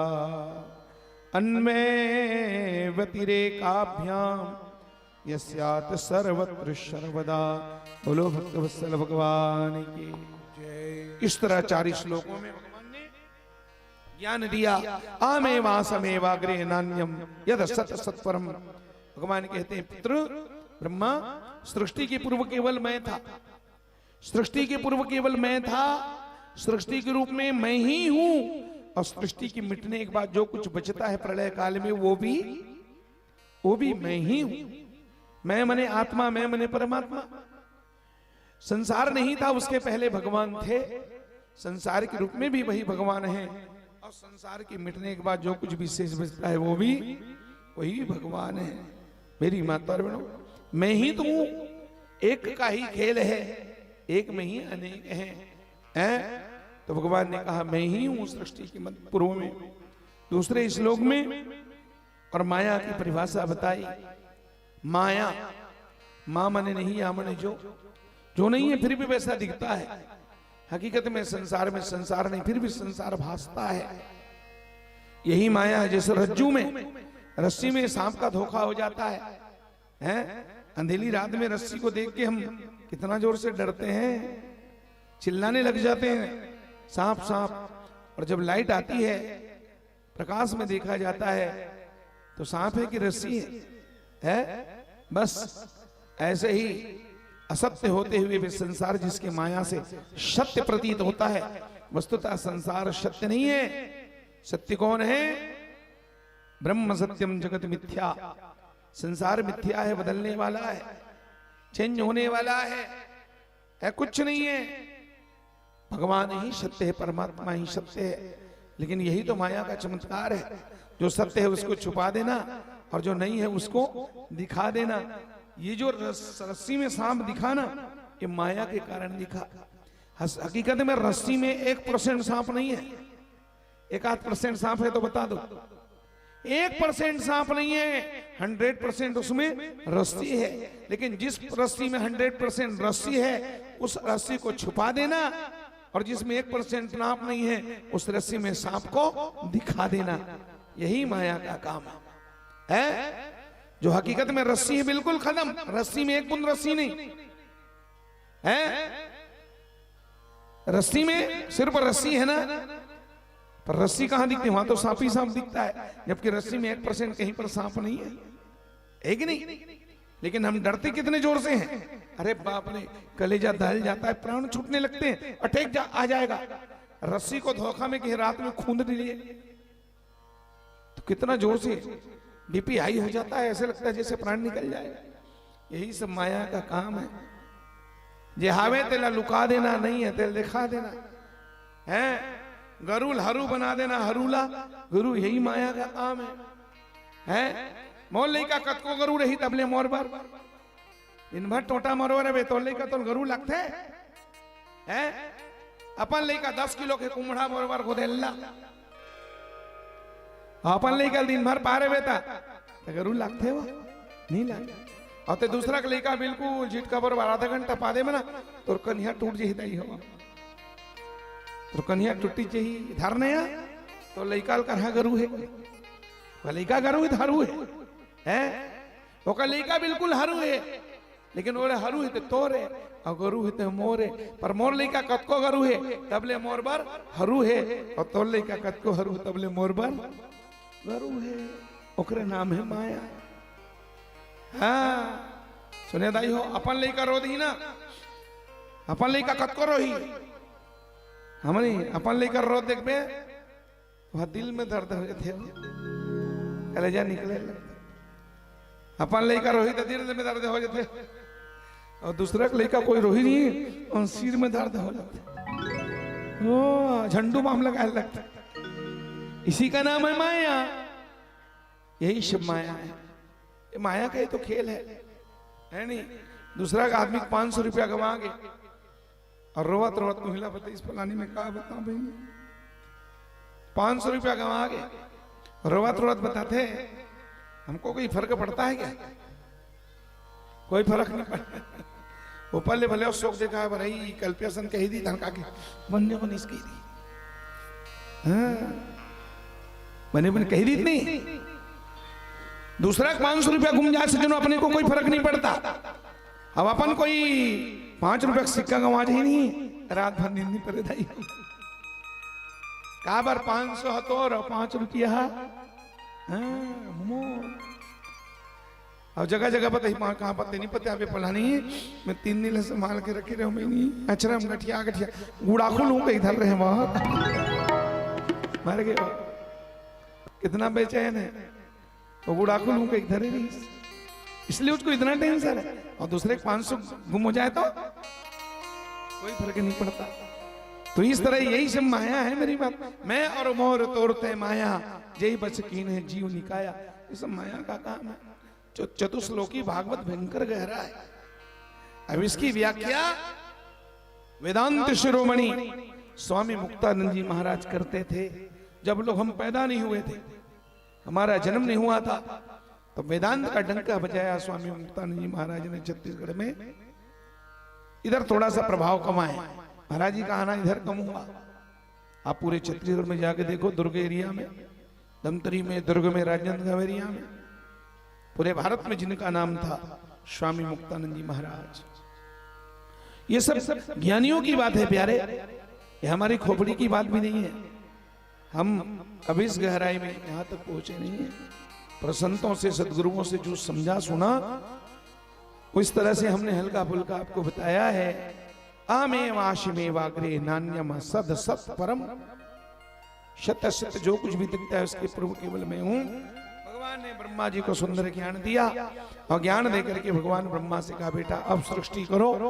भगवान नारायण के द्वारा प्राप्त उस ज्ञान को प्राप्त करके ब्रह्मा जी ने सबसे पहले सज्जनों मानसिक सृष्टि किया है। ब्रह्मा जी ने पहले कीड़े मकोड़ों को जन्म दिया पर ब्रह्मा को सृष्टि से संतुष्टि नहीं हुई।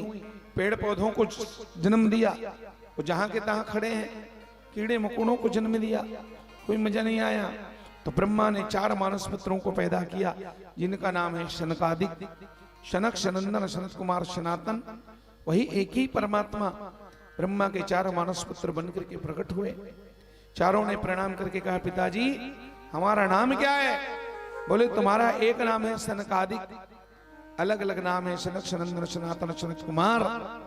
चारों बच्चों ने आशीर्वाद लिया और आशीर्वाद लेके कहा पिताजी मैं ऐसा आशीर्वाद दो कि आपके आशीर्वाद से हमारी उम्र तो बढ़े हमारी उम्र बढ़े हमारा शरीर मत बढ़े। भगवान ब्रह्मा बोले कैसी विपरीत बातें करते हो भैया उम्र को बढ़ाना चाहते हो शरीर को क्यों नहीं बढ़ाना चाहते? सनकादि को ने कहा पिताजी हम लोग बच्चे बने रहना चाहते हैं। क्यों? क्योंकि जब आदमी का उम्र बढ़ता है तो उम्र के साथ शरीर बढ़ता है और उम्र के साथ शरीर जब बढ़ता है तो शरीर बढ़ने के साथ मन में नाना प्रकार के विकार भी बढ़ते हैं। इसलिए हमें ऐसा आशीर्वाद दो कि हम बच्चे रहें क्योंकि हम बच्चे रहेंगे तो विकारों से बचे रहेंगे। बच्चे रहेंगे तो विकारों से बचे रहेंगे और पता नहीं बड़े रहेंगे तो कहां पड़े रहेंगे कोई ठिकाना नहीं कहां पड़े रहेंगे है कि नहीं। इसलिए हमें आशीर्वाद दो, हम बच्चे रहे। भगवान के आशीर्वाद से आज भी बच्चे हैं। हजारों लाखों करोड़ों साल हो गए, सृष्टि जब से बना हुआ है तब से वो सनकादिक पैदा हुए हैं। और माताओं, इनको मृत्यु भी नहीं आती, ये लोग अमर हैं। अब इनको बुढ़ापा भी नहीं आता। ये लोग चारों बच्चे आज भी जिंदा हैं। कहाँ हैं? अभी बद्री नारायण में जाकर देख लो, अभी मिल जाएंगे। बद्री नारायण भगवान मंदिर का पट अभी बंद है। तो जब मंदिर के पट बंद होते हैं उस समय 6 महीने तक चारों भाई भगवान के पूजा पाठ को संभालते हैं। योगी हैं, योग बल है इनके पास। हिमालय में चारों तरफ बर्फ ही बर्फ है, और ऐसे बर्फीले स्थान में दिगंबर बिना वस्त्र के रहते हैं चारों भाई। शरीर बिल्कुल छोटा बालक की तरह है। 4 भाई ये सनक, सनंदन, सनत कुमार, सनातन, 5वें में देवर्षि नारद जी, और 6वें उद्धव जी महाराज, जो भगवान कृष्ण ने उद्धव को बद्री नारायण में भेजा है। ये 6 महापुरुष मिलकर के 6 महीना तक भगवान बद्री विशाल की पूजा करते हैं। कब? जब मंदिर का पट बंद रहता है तब। और 6 महीना के बाद मंदिर खुलेंगे तो ये लोग गायब हो जाएंगे, इनकी ड्यूटी पूरी होगी, अदृश्य हो जाते हैं योग बल से। और 6 महीना तक केरल के नंबूदरी ब्राह्मण लोग पूजा करते हैं भगवान की। तो 4 भाई आज भी अजर अमर अविनाशी हैं, जाकर के दर्शन करें। सनकादिकों का जन्म हुआ, ये लोग निकल गए बद्री नारायण की ओर। तो ब्रह्मा जी को क्रोध आया, क्रोध में भ्रकुटी फट गई, और वहां से 11 पुत्र पैदा हुए। वो 11 रुद्र और कोई नहीं माताओं, सृष्टि के कार्य को गति देने के लिए जगत पिता देवादिदेव महादेव भगवान शंकर ही भगवान ब्रह्मा के मस्तक से 11 रुद्र के रूप में प्रकट हुए थे। सज्जनों, बोलो रुद्रेश्वर महादेव की जय। भगवान रुद्रेश्वर, रुद्र हैं जैसे तुम्हारे हैं, और इधर है ना, यहां है कर्णेश्वर, कर्णेश्वर महादेव। जैसे रुद्री में रुद्रेश्वर, रुद्रेश्वर महादेव है, शुद्ध है। जैसे चंपारण में चंपेश्वर, गरियाबंद में भूतेश्वर, उज्जैन में महाकालेश्वर, काशी में विश्वेश्वर हैं, द्वारका में नागेश्वर, वैसे ही कर्णेश्वर हैं। सज्जनों, मेरी माता और बहनों, भगवान रुद्र प्रकट हुए 11 रूप में। इनके अलग अलग नाम हैं, मन्यु, मनु, मनिहस, महान, शिव, उग्ररेता, भव, काल, वामदेव, धृतव्रत। ऐसे 11 नाम है भगवान के। और 11 रुद्राणी प्रकट किया। भगवान ब्रह्मा ने कहा सृष्टि करो। शंकर जी ठहरे तमोगुणी देवता, जो मरी मसान की सृष्टि किया, इतना भयंकर जोर से भूत प्रेत शाकनी डाकनी बैताल पिशाच हजारों की तादाद में प्रकट करके रख दिया। ब्रह्मा जी ने कहा ये क्या कर रहे हो, बंद करो ये सब। और कहा तुम जाकर के कैलाश में भजन करो। क्या मैं जाऊंगा, लेकिन अकेले नहीं जाऊंगा, मैं 11 रुद्राणी लेकर के जाऊंगा। भगवान ब्रह्मा ने शिव को 11 रुद्राणी प्रकट किए। मतलब भगवान शिव के 11 शक्तियां हैं 11 रुद्राणी के रूप में। सज्जनों, मेरी माताओं, पहले रुद्राणी का नाम है धी, ये माता पार्वती ही है। पहले रुद्राणी का नाम है धी, दूसरे का नाम है वृत्ति, उष्णा, उमा, नियुति, सर्पी, इला, अंबिका, इरावती, सुधा और दीक्षा। अपने रुद्राणियों को लेकर के भगवान शंकर चले गए कैलाश में। फिर भगवान ब्रह्मा ने 10 मानस पुत्रों को जन्म दिया है। सज्जनों, भगवान ब्रह्मा ने मानसिक सृष्टि के द्वारा 10 स्त्रियों को जन्म दिया। अपने शरीर के एक इंद्रियों से मन इंद्री से मरीचि ऋषि को जन्म दिया। सज्जनों, नेत्र इंद्रियों से अत्रि को जन्म दिया। कान इंद्री से पुलस्त को जन्म दिया। नाभि इंद्र से पुलह ऋषि को जन्म दिया। हाथ इंद्री से क्रतु को जन्म दिया। सज्जनों, त्वचा से भृगु ऋषि को जन्म दिया। प्राण इंद्री से गुरु वशिष्ठ को जन्म दिया। मुख इंद्री से अंगिरा ऋषि को जन्म दिया। अंगूठे से राजा दक्ष को जन्म दिया। और अपनी गोदी से देवर्षि नारद जी को जन्म दिया है। मुख इंद्री से भगवान ब्रह्मा ने सरस्वती नाम की बेटी को भी जन्म दिया। छाया से करदम ऋषि को जन्म दिया, छाती से धर्म को और पीठ से अधर्म नाम के देवता को जन्म दिया, हृदय से कामदेव को, भ्रू से क्रोध को जन्म दिया, मुख से सरस्वती नाम की बेटी को जन्म दिया। और जिस बिटिया को जन्म दिया ब्रह्मा ने, उसी सरस्वती को देख करके ब्रह्मा के मन में आकर्षण पैदा हो गया, एक तरह से मानसिक दोष आ गया। तो भगवान ब्रह्मा को बड़ी गिलानी हुई, शरीर त्याग दिया। ये शरीर पापमय शरीर है, इस शरीर को भस्म कर दो। भगवान ब्रह्मा ने शरीर त्यागा। सज्जनों, फिर ब्रह्मा के शरीर से संध्या प्रकट हुई। संध्या जो सायंकाल कोहरा आता है ना, वो संध्या नाम की बेटी है। सज्जनों, मेरी माताओं, ब्रह्मा जी नारायण की नाभि में समा गए। नारायण की नाभि से दूसरा बार पुनः ब्रह्मा ने जन्म लिया।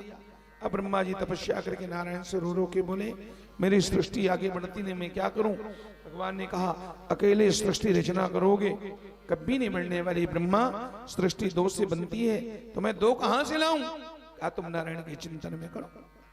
नारायण के चिंतन में ब्रह्मा डूबे और भगवान ने ऐसी कृपा करी कि ब्रह्मा का शरीर दो भागों में फट गया। ब्रह्मा का शरीर दो भागों में फटा, यानी ब्रह्मा के शरीर को फाड़ कर वही जगत पिता भगवान नारायण स्त्री और पुरुष के जोड़ा के रूप में प्रकट हुए। जो पुरुष दाहिने भाग से प्रकट हुआ उसका नाम है स्वयंभू मनु, और जो स्त्री प्रकट हुई उसी का नाम है शतरूपा। बोलो भक्त वत्सल भगवान की जय। स्वयंभू मनु और शतरूपा प्रकट हुए मेरी माता और बहनों। ये भगवान ही है ना, नारायण ही स्वयंभू बन करके। यस्तु तत्र पुमान सोन ओन्मनो स्वयंभू स्वरा स्त्रियासी छत्र शत्रुपाख्या में सस्य महात्मना ददा मिथुन धर्मेण प्रजा ये धाम भूविरे सवापि सद्रूपायां पंचा पत्नान्न जीजन प्रिव्रतोन्व्रतोत्तान पादौ त्रिशा कन्यास्य भारत आकोति देवहूतिश्च प्रसूतिर्दिशत्तमा। मनु और शत्रुपा का जोड़ा प्रकट हुआ मेरी माताओं। देखो, भगवान ही मनु शत्रुपा बन करके आए। स्वयंभू मनु और शत्रुपा, जिनसे भय नर सृष्टि अनूपा। रामचरितमानस में गोस्वामी जी लिखते हैं, दंपति धर्म आचरण नीका अजहु गांव श्रुति जिनके लीका देवहूति पुनितास कुमारी जय मुनि प्रिय करदम के नारी आदि देव प्रभु कपिल कृपाला जरठ आदि देव प्रभु दीन दयाला जरठ धरे कपिल कृपाला। पूरा रामचरितमानस में विस्तार से है। तो मनु शत्रुपा के रूप में भगवान प्रकट हुए और फिर उसी दिन से मानसिक सृष्टि खत्म हो गई। मानसिक सृष्टि को बंद किया और फिर मैथुनी सृष्टि का शुभारंभ हुआ। प्रकृति और पुरुष के संयोग से, प्रकृति और पुरुष के मिलन से जो सृष्टि बनी वही सृष्टि सफल हो गई मिथुन धर्म के द्वारा। और मनुष्य शत्रुपा ने सृष्टि का विस्तार किया। भगवान ब्रह्मा बोले, आज से तुम पति पत्नी के रूप में रहोगे और सृष्टि का विस्तार करो, संतान प्रकट करो, प्रजा को जन्म दो। भगवान स्वयंभू बोले, पिताजी मैं सृष्टि का निर्माण तो करूं, लेकिन अगर मैं प्रजा पैदा करूं तो उसको कहां टिकाऊंगा, कहां रखूंगा? धरती का 1 इंच भी कहीं धरती दिखाई नहीं देती। 1 इंच धरती नहीं, चारों तरफ जल ही जल है। धरती कहां है? बोले धरती तो थी पर कहां है?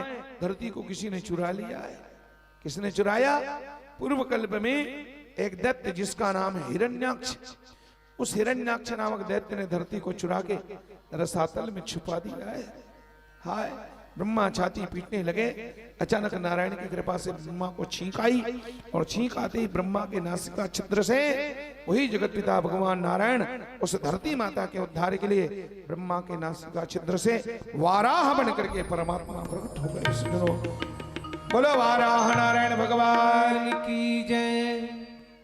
वाराह बन करके भगवान जल के अंदर पधारे हैं। जाकर के अतल वितल सुतल तलातल 5वें नंबर पर है रसातल। वही धरती बेजान पड़ी थी, उस धरती को भगवान ने अपने डाढ़े में कुरेद करके लाया। और जब धरती को ला रहे थे, रास्ते में हिरण्याक्ष ने भगवान का रास्ता रोका। भगवान को डांट के गाली दे के कहा, अरे वो जंगली सुअर, अरे जंगली सुअर, तो मेरी धरती को कहां ले जा रहा है? तो कई बार उसने कहा जंगली सुअर, जंगली सुअर। भगवान बोले बेटा बिल्कुल तुमने ठीक पहचाना, मैं तो जंगली सुअर ही हूं, इसमें कोई दो मत नहीं है, मैं जंगली सुअर ही हूं। पर ध्यान रख, मैं तेरे जैसे गांव के कुत्तों को ही तो ढूंढते फिर रहा हूं।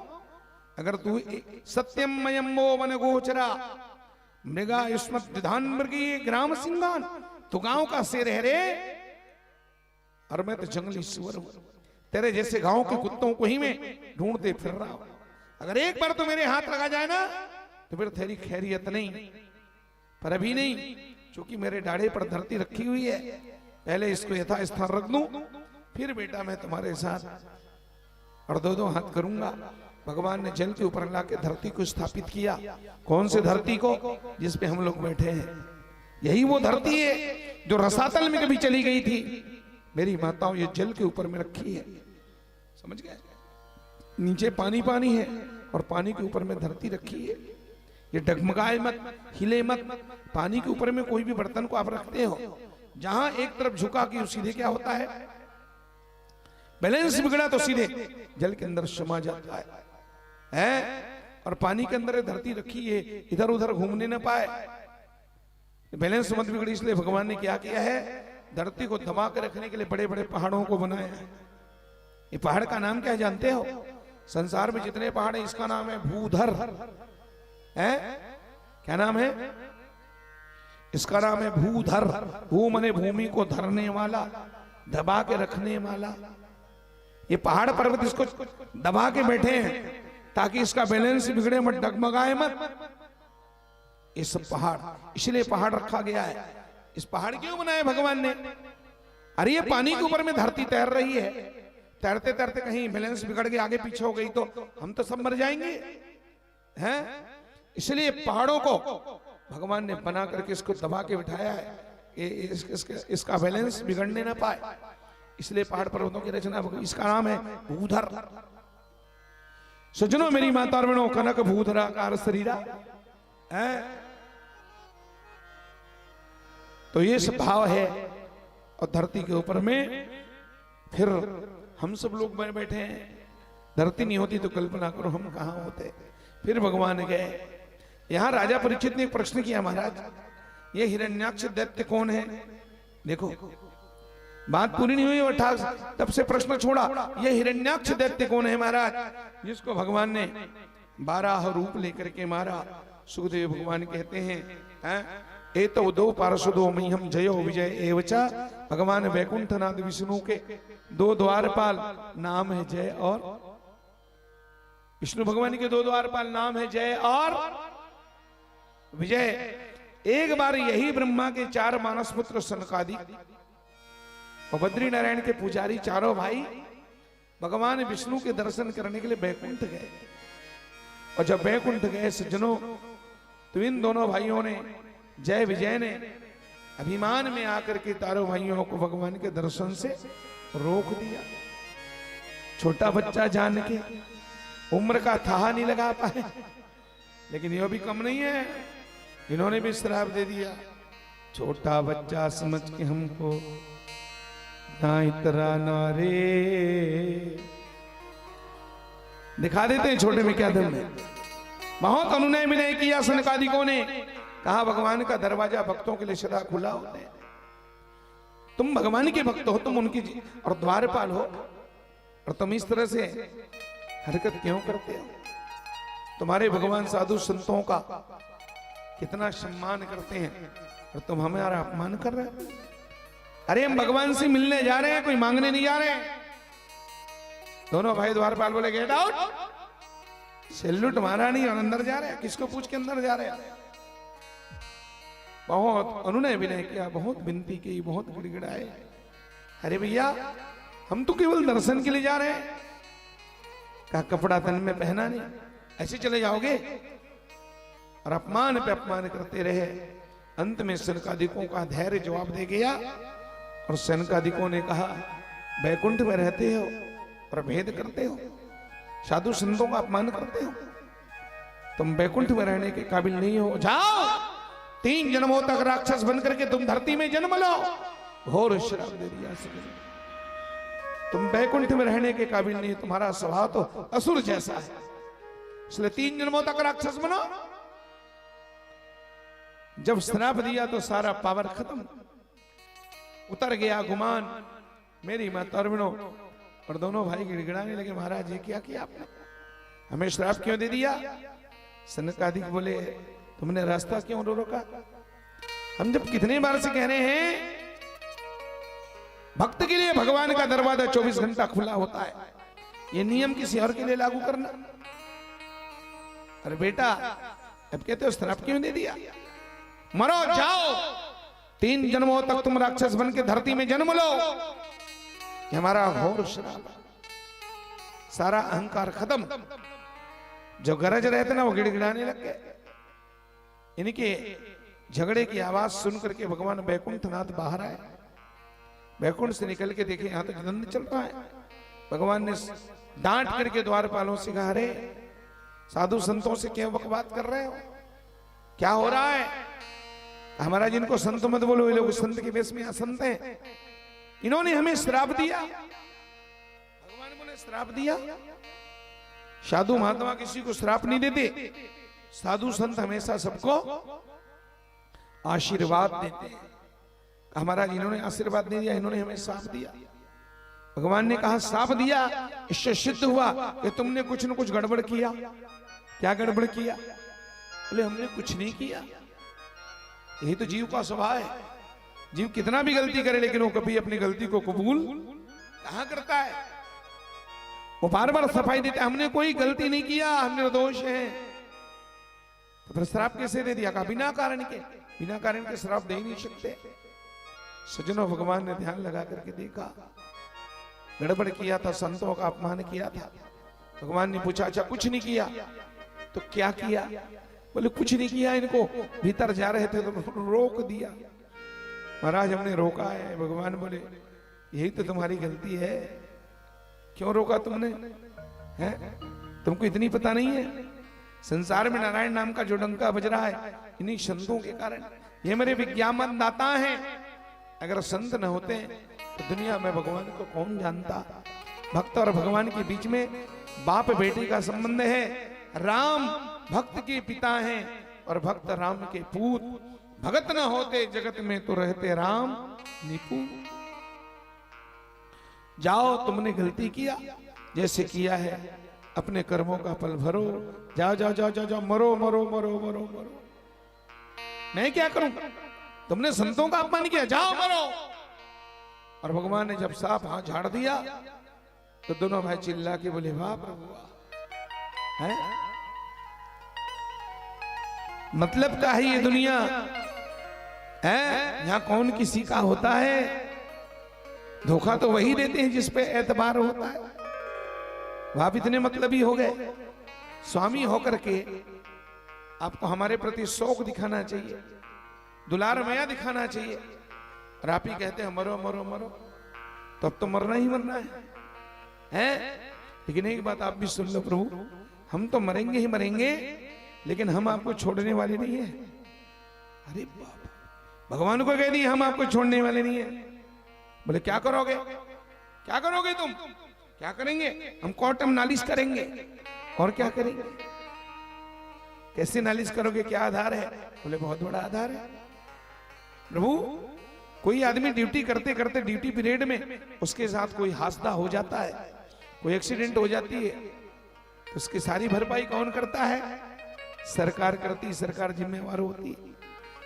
हमारे श्राप देने वाली जो घटना हुई ये ड्यूटी पीरियड में हुआ है। हम आपके द्वारपाल में बन के खड़े थे, ड्यूटी में थे, और ऐसे ड्यूटी पीरियड में संतों ने हमें 3 जन्मों तक राक्षस होने का श्राप दिया है।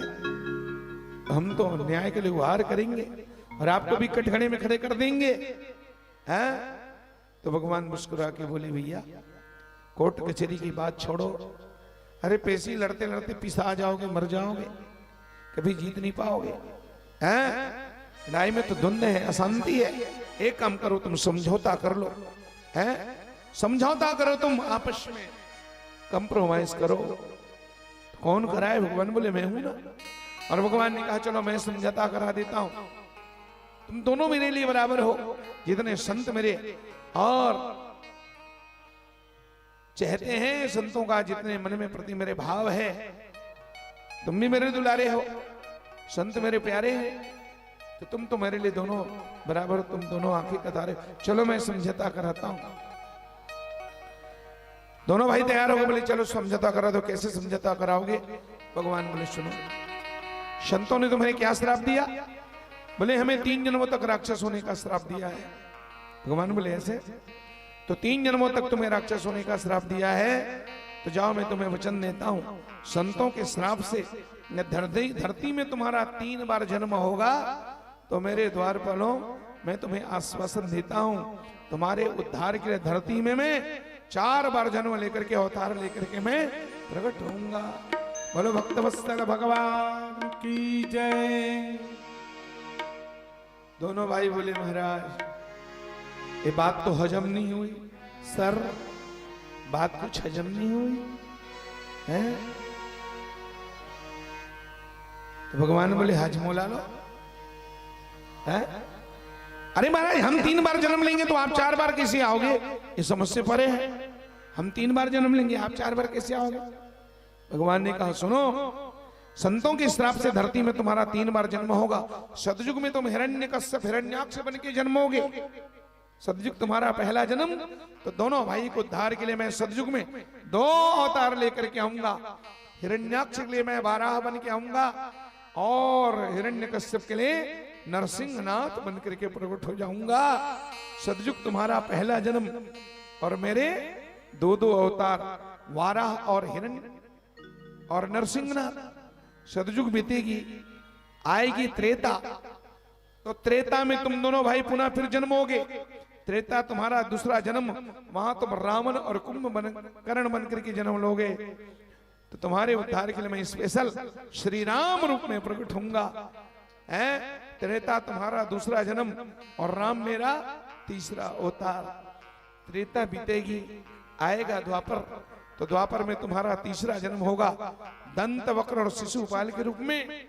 तो तुम्हारे उद्धार के लिए मैं स्पेशल श्री कृष्ण बन करके आऊंगा। द्वापर तुम्हारा तीसरा जन्म और श्री कृष्ण मेरा चौथा अवतार। सतयुग में वाराह, नरसिंह, त्रेता में राम, द्वापर में घनश्याम। तब तो दोनों भाई नस आँच करके बोले तब तो हो गया हमारा काम। बोलो भक्तवत्सल भगवान की। भगवान ने समाधान किया है। मेरे भाई महतार बहनों, अब देखो ये तो नाचने लग गए, लेकिन वहां सनकादिक खड़े थे। सनकादिक की आंखों में आंसू है। सनकादिकों ने कहा प्रभु इनकी बनोखी तो बन गई, हमारा भी बना दो ना। भगवान बोले आप लोगों को तो खुश होना चाहिए ना, आप लोग तो इनको श्राप दिए हो तो मौज मनाओ। संतों ने कहा ब्रह्म ज्ञानी होकर के महाराज ब्रह्म दृष्टि रखने वाले, हमें क्रोध नहीं करना था। माना है कि क्रोध करना भी एक तरह से पाप है, तो क्रोध करने वाला पाप हम लोगों ने भी किया है। हम लोग प्रायश्चित करना चाहते हैं। नाथ इनका उद्धार तो अपने हाथों हो जाएगा, हमारा क्या होगा? हम भी अपने कर्मों का प्रायश्चित करना चाहते हैं। भगवान बोले सुनो, अगर प्रायश्चित करना चाहते हो तो तुम चारों भाई इन्हीं के घर में, जब ये तुम्हारे श्राप से हिरण्यकश्यप बन के सतयुग में अवतार लेंगे, जन्म लेंगे, तो उन्हीं हिरण्यकश्यप के घर में चारों के चारों भाई तुम भक्त प्रहलाद बन करके उन्हीं का बेटा बन करके आओगे और तुम्हारा हिसाब किताब वही पूरा हो जाएगा। ये भक्त प्रहलाद और कोई नहीं है सज्जनों, वही सनकादिक महात्मा है जो प्रहलाद बन करके हिरण्यकश्यप के घर में आए थे। तब तो दोनों भाई मगन हो गए। जब भगवान ने इसे उद्धार का आश्वासन दिया तो दोनों भाई नाचने लगे और नाच नाच के भगवान को बोले, क्या बोले? जो बनाओ सो बन जाएंगे। हे प्रभु, जो बनाओ सो बन जाएंगे, जहां भेजो वही जाए, जहाँ भेजो वही जाएंगे। जो बनाओ सो बन जाएंगे, जो बनाओ तो बन जाएंगे। जहां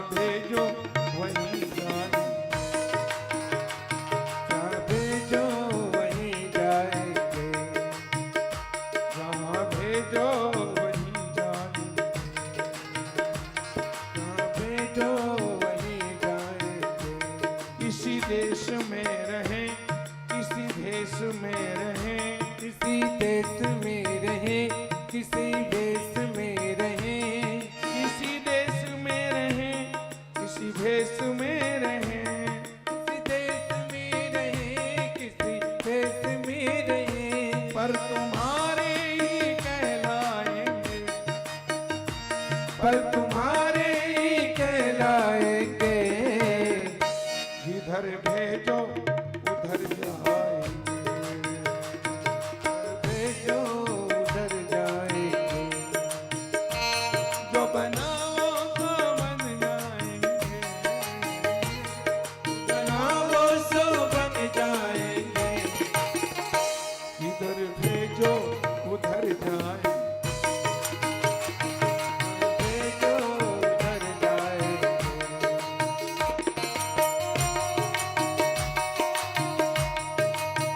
वाह भाई वाह।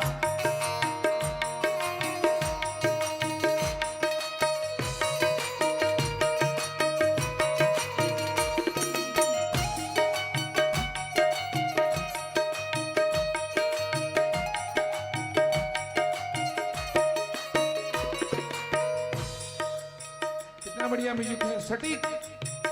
जैसा प्रसंग जैसा भजन वैसा म्यूजिक है। दोनों भाई नाच नाच के भगवान से बोले, "ये मेरे रमैया बता, रमैया बता भैया, रमैया बता भैया। मैंने दिल तुझको दिया, मैंने दिल तुझको दिया, रमैया बता भैया, रमैया बता भैया, रमैया बता भैया, रमैया बता भैया।" दोनों भाई नाच नाच के भगवान से बोले, प्रभु तन वचन मन से तुम्हारे रहेंगे, तन वचन मन से तुम्हारे रहेंगे, तन वचन मन से तुम्हारे रहेंगे, तन वचन मन से तुम्हारे रहेंगे। कुछ कहेंगे तो तुमसे कहेंगे, कुछ कहेंगे तो तुमसे कहेंगे, जो सहावोगे खुशी से सहेंगे, जो चाहोगे खुशी से सहेंगे। प्रेम सरिता में तुम रे बहेंगे, प्रेम सरिता में तुम रे बहेंगे, चाहे नियरे रहे चाहे न्यारे रहे, चाहे नियरे रहे चाहे नारे रहे, चाहे दूर में रहे चाहे पास में रहे, चाहे दूर में रहे चाहे पास में रहे, सदा तेरे ही गुण गाएंगे, हो सदा तेरे ही गुण गाएंगे। इधर भेजो उधर जाए, भेजो उधर जाएंगे, जो बनावा सो बन जाएंगे, जो बनाओ तो बन जाएंगे।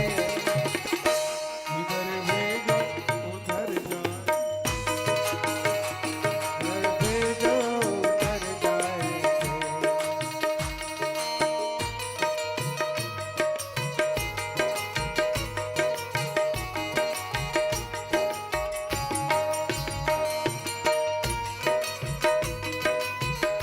सुनो वो क्या बोल रहा है,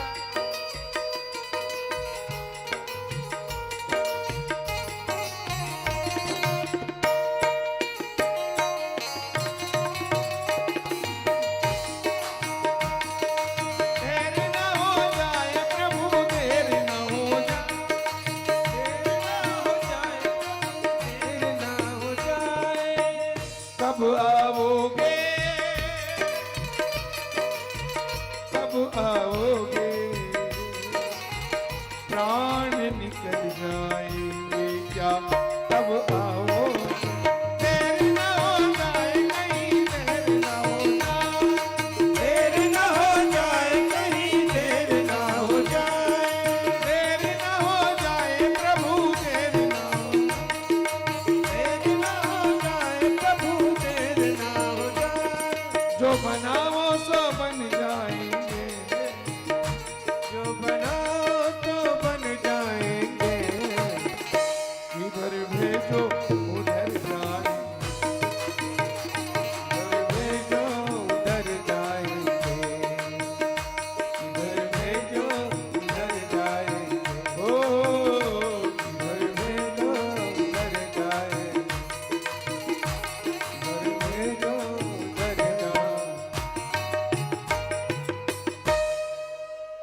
बोलो भक्त वत्सल भगवान की जय।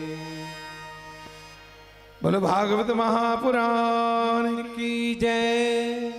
इस तरह से दोनों भाइयों ने नाच नाच करके भगवान की स्तुति करी। बैकुंठ से पतन हुआ दोनों भाइयों का। किसके पेट में किसके गर्भ में आए सज्जनों?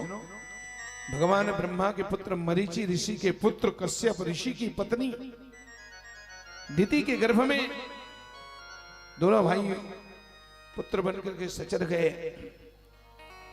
एक समय की बात है, कश्यप ऋषि इसी सायंकाल के समय और अपनी यज्ञशाला में यज्ञ करने के लिए जा रहे थे, तो कश्यप की पत्नी दिति के मन में अचानक वासना की तूफान उठ खड़ी हुई। मन बिगड़ गया, विकार उनके मन में आए और माता दिति ने अपने पति कश्यप ऋषि से प्रणय याचना करी। कश्यप ऋषि ने बहुत सुंदर सुंदर बातें बताई। ऐसा घोर तमाबिला घोराणाम घोर दर्शना। अघोर कहते भगवान शंकर को देवी। ये भगवान की भक्ति का पूजन का समय है। भगवान अघोरी शंकर जी नंदी में सवार होकर के विश्व भ्रमण के लिए निकलते हैं अपने गणों को लेकर के। जिसके घर में पूजा पाठ होते रहता है शाम के समय, जहां घर घर में दिया जलती है, सुंदर दीपक का प्रकाश, तुलसी माता की पूजा, गौ माता की पूजा, घर घर में हनुमान चालीसा गायत्री चालीसा, प्रसन्न होकर के भगवान शंकर माता अन्नपूर्णा को वहां बिठाते हैं। अपनी दोनों बहुएं रिद्धि सिद्धि को वहां भगवान स्थापित करते हैं। और जिसके घर में पापाचार दुराचार शाम के समय होता है, वहां तो फिर भूत प्रेतों का ही बसेरा करा देते हैं। नीति शास्त्र में भी आया है कि मनुष्य को सायंकाल के समय 4 काम नहीं करना चाहिए, हर आदमी को। ये नीति शास्त्र में आया है। संध्या काले तो संप्राप्ते चतुर्थ कर्माणि वर्जेत आहारम मैथुनम निद्राम स्वाध्याय च विशेषता। ये देखो 5 से लेके 5:30 से लेके 6:30 बजे तक 1 घंटा मनुष्य को 4 काम नहीं करना। क्या क्या नहीं करना चाहिए लिखा है। सबसे पहले तो सायंकाल ये 5, 5:30, 6 बजे के आसपास तो भोजन करने का समय नहीं है, समझ गए?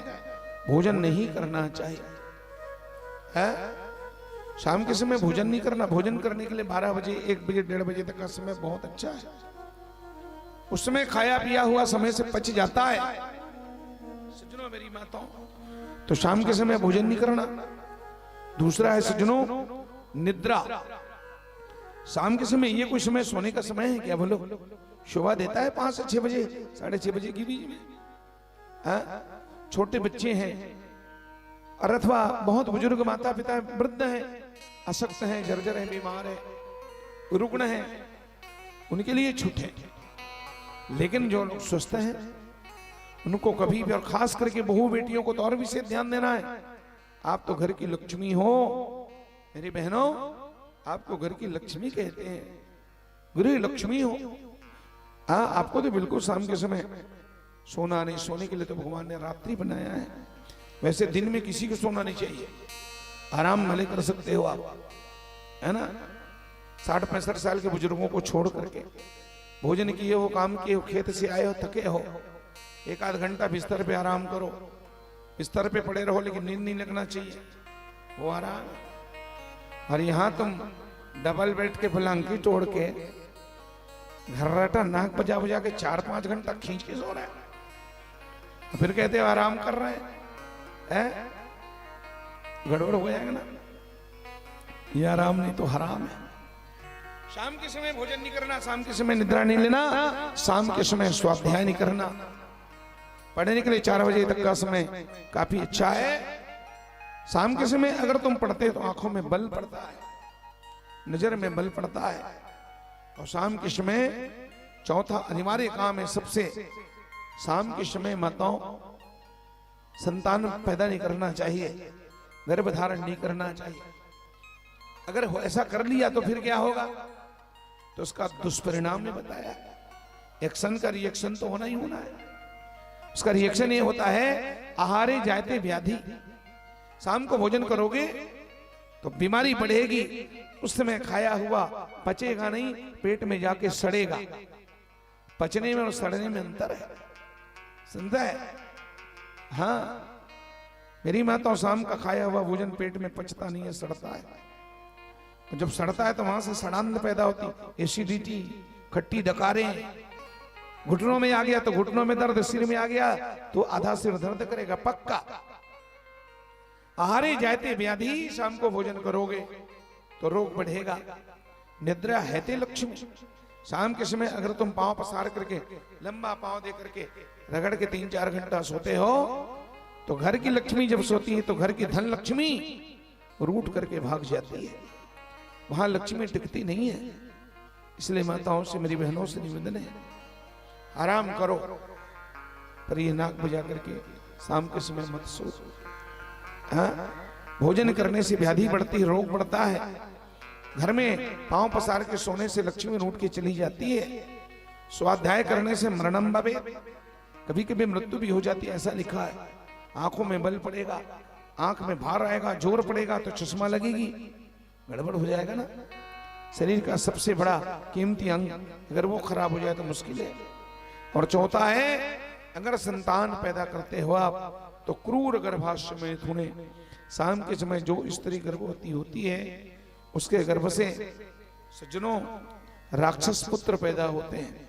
क्रूर क्रूर राक्षस, चरित्रहीन हैं, मतवाला, माता पिता को सताने वाला राक्षस संतान पैदा होते हैं। कश्यप ऋषि ने कहा, देवी ये भगवान की भक्ति पूजन का समय है, पर वो ऐसे जिद में अड़ गई, उल्टा सीधा बात करने लगी। हर इच्छा समझ करके कर्दम जी महाराज ने, हमने कश्यप जी ने उसकी इच्छा को पूर्ण किया। और बाद में छाती पीट पीट करके इतना रोई, हाय। काम का भेद अब जानते हैं, क्षणिक तो है, काम क्षणिक सुख है, क्षण बर्बाद तो केवल पछतावा ही है। अब तो पछताने लगी, छाती पीटने लगी, हाय मैंने भगवान शंकर का अपमान किया, अब क्या होगा? कैसे बोले अब क्या होगा? अब क्या होगा सुन लो, तुम्हारे गर्भ से एक नहीं 2-2 जुड़वा संतान पैदा होंगे और दोनों राक्षस होंगे। माता बोली, महाराज पति होकर के श्राप नहीं दे रहा हूं, तुमने जो कुकर्म किया है उसका मैं परिणाम बता रहा हूं। मैं श्राप देने वाला कौन होता? तुम्हारे गर्भ से 2 संतान और दोनों राक्षस होंगे। सज्जनों, मेरी माता और बहनों, माता रो रो के बोली, मैं प्रायश्चित करना चाहती हूँ। अपराध तो मैं कर गई, गलती कर गई, इस पापों का प्रायश्चित क्या है?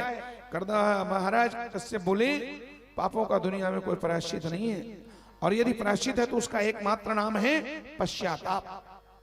पश्चाताप ही पापों का प्रायश्चित है। गलती तो सबसे होता है?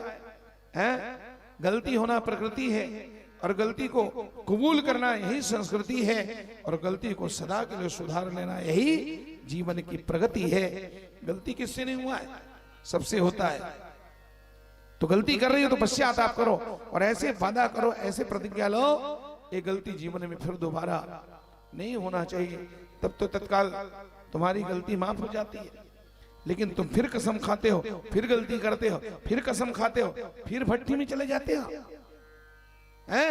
फिर बार बार कसम खाते हो भागवत के आगे, फिर वादा करते हो, फिर वहीं चले जाते हो, तो फिर वो वज्रलेख बन जाता है, वो छूटने वाला नहीं। उस पाप का कोई प्रायश्चित है?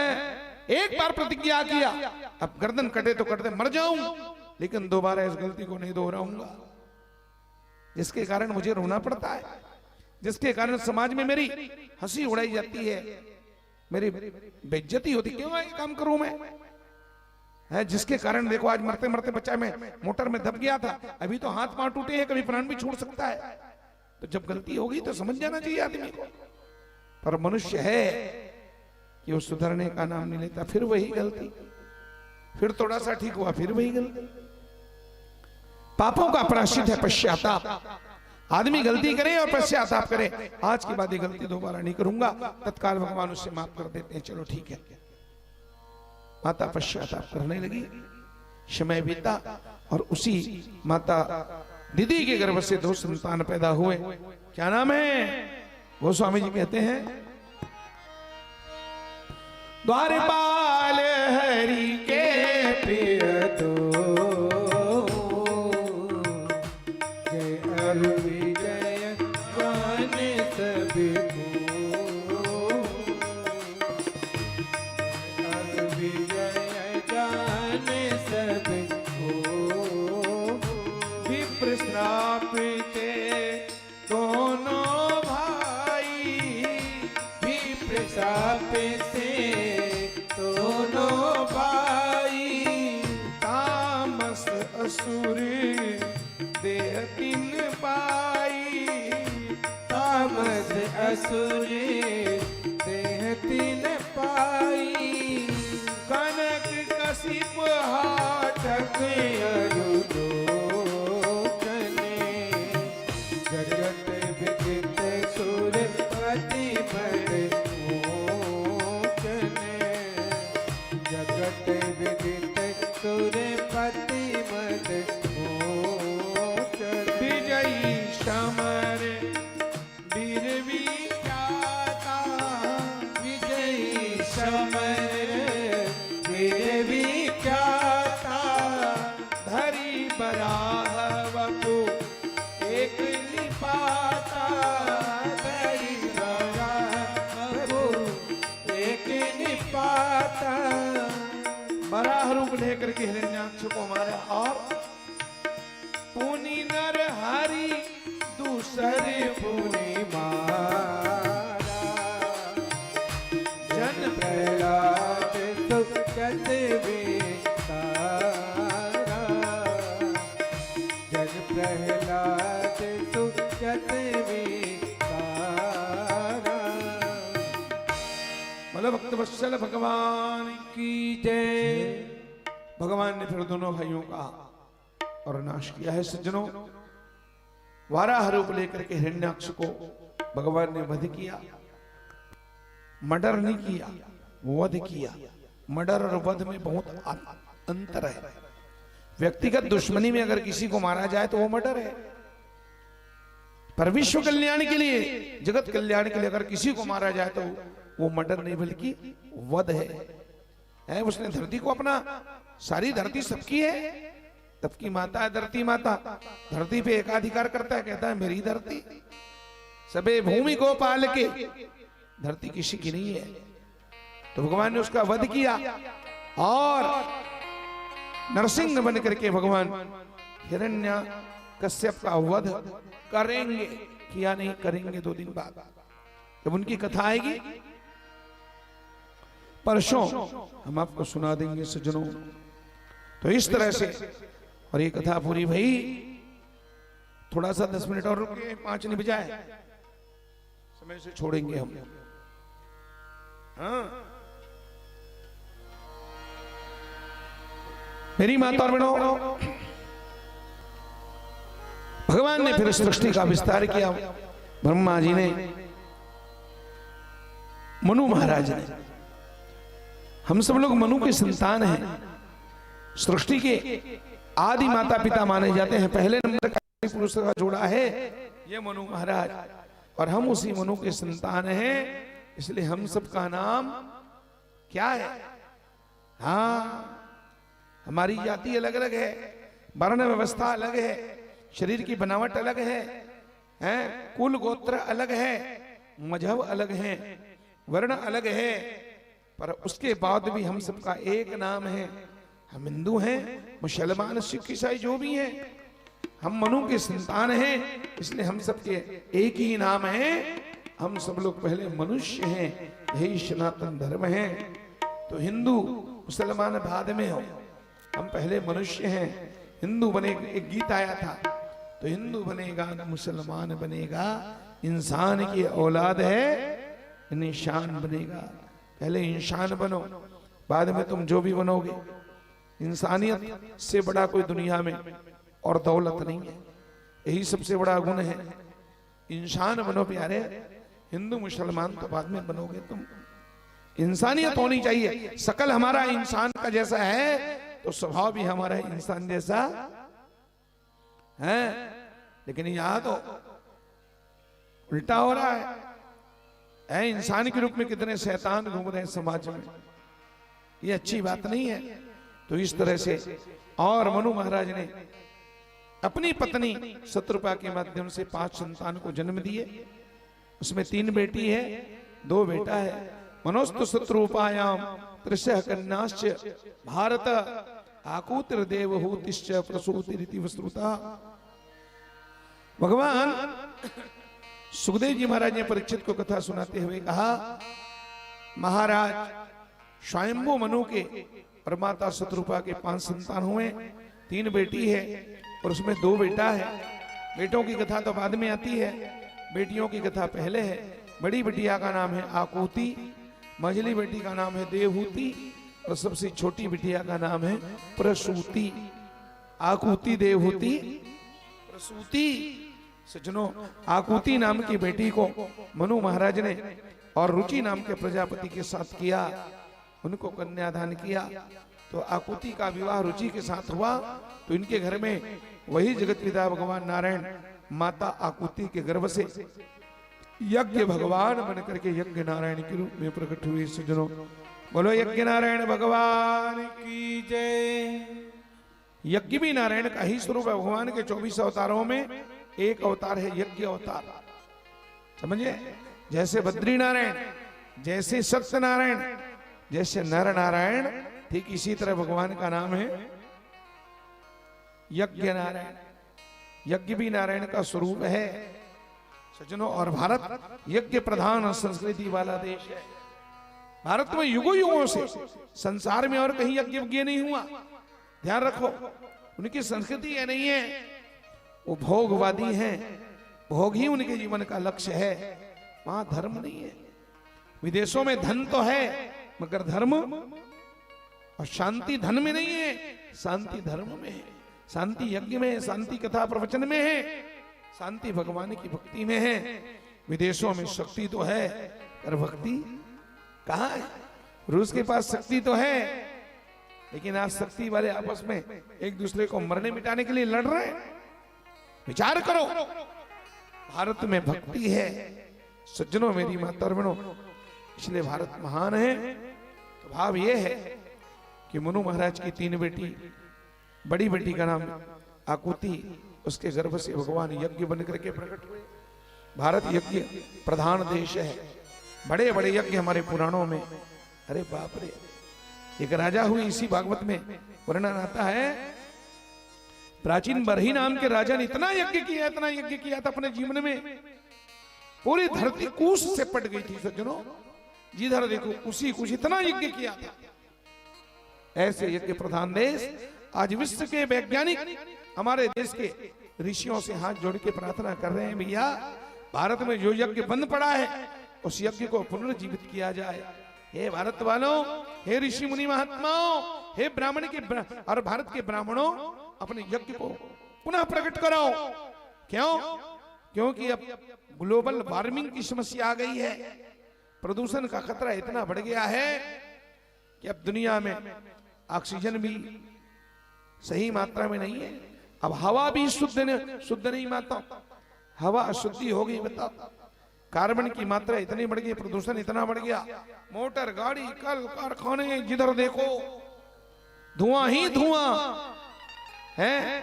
मशीन के धुआं उड़ रहा है, उस धुआं से तो हमारे प्राण, उसी धुआं से तो दमा होता है, दमा। और यज्ञ के धुआं से ऑक्सीजन प्रकट होता है सज्जनों। यज्ञ के धुआं से ऑक्सीजन बनता है, जबकि मोटर गाड़ी के धुआं से कार्बन पैदा होते हैं जो जहरीला होता है, जीवन के लिए खतरा है। इसलिए ज्यादा से ज्यादा यज्ञ करो सज्जनों। आकाश में, अंतरिक्ष में एक परत है 40 किलोमीटर लंबा, जिसको ओजोन परत कहते हैं। सूर्य का प्रकाश उसी ओजोन परत से छन के आता है, तब हम सूर्य के टेम्परेचर को सहन कर पाते हैं। ओजोन खत्म हो जाएगा और तो सीधा सूर्य का प्रकाश धरती पे आएगा और धरती को जस जला के रख देगा, हमारा अस्तित्व मिट जाएगा। आप धीरे धीरे अनुभव कर रहे हो, पहले जैसे अब ठंड क्यों नहीं लगता। एक जमाना था, प्रदूषण कम था, है इतनी ठंडी पड़ती थी, इतना बरसात होता था, सज्जनों, आज टेम्परेचर कितना बढ़ रहा है, गर्मी कितनी बढ़ रही है, हैं?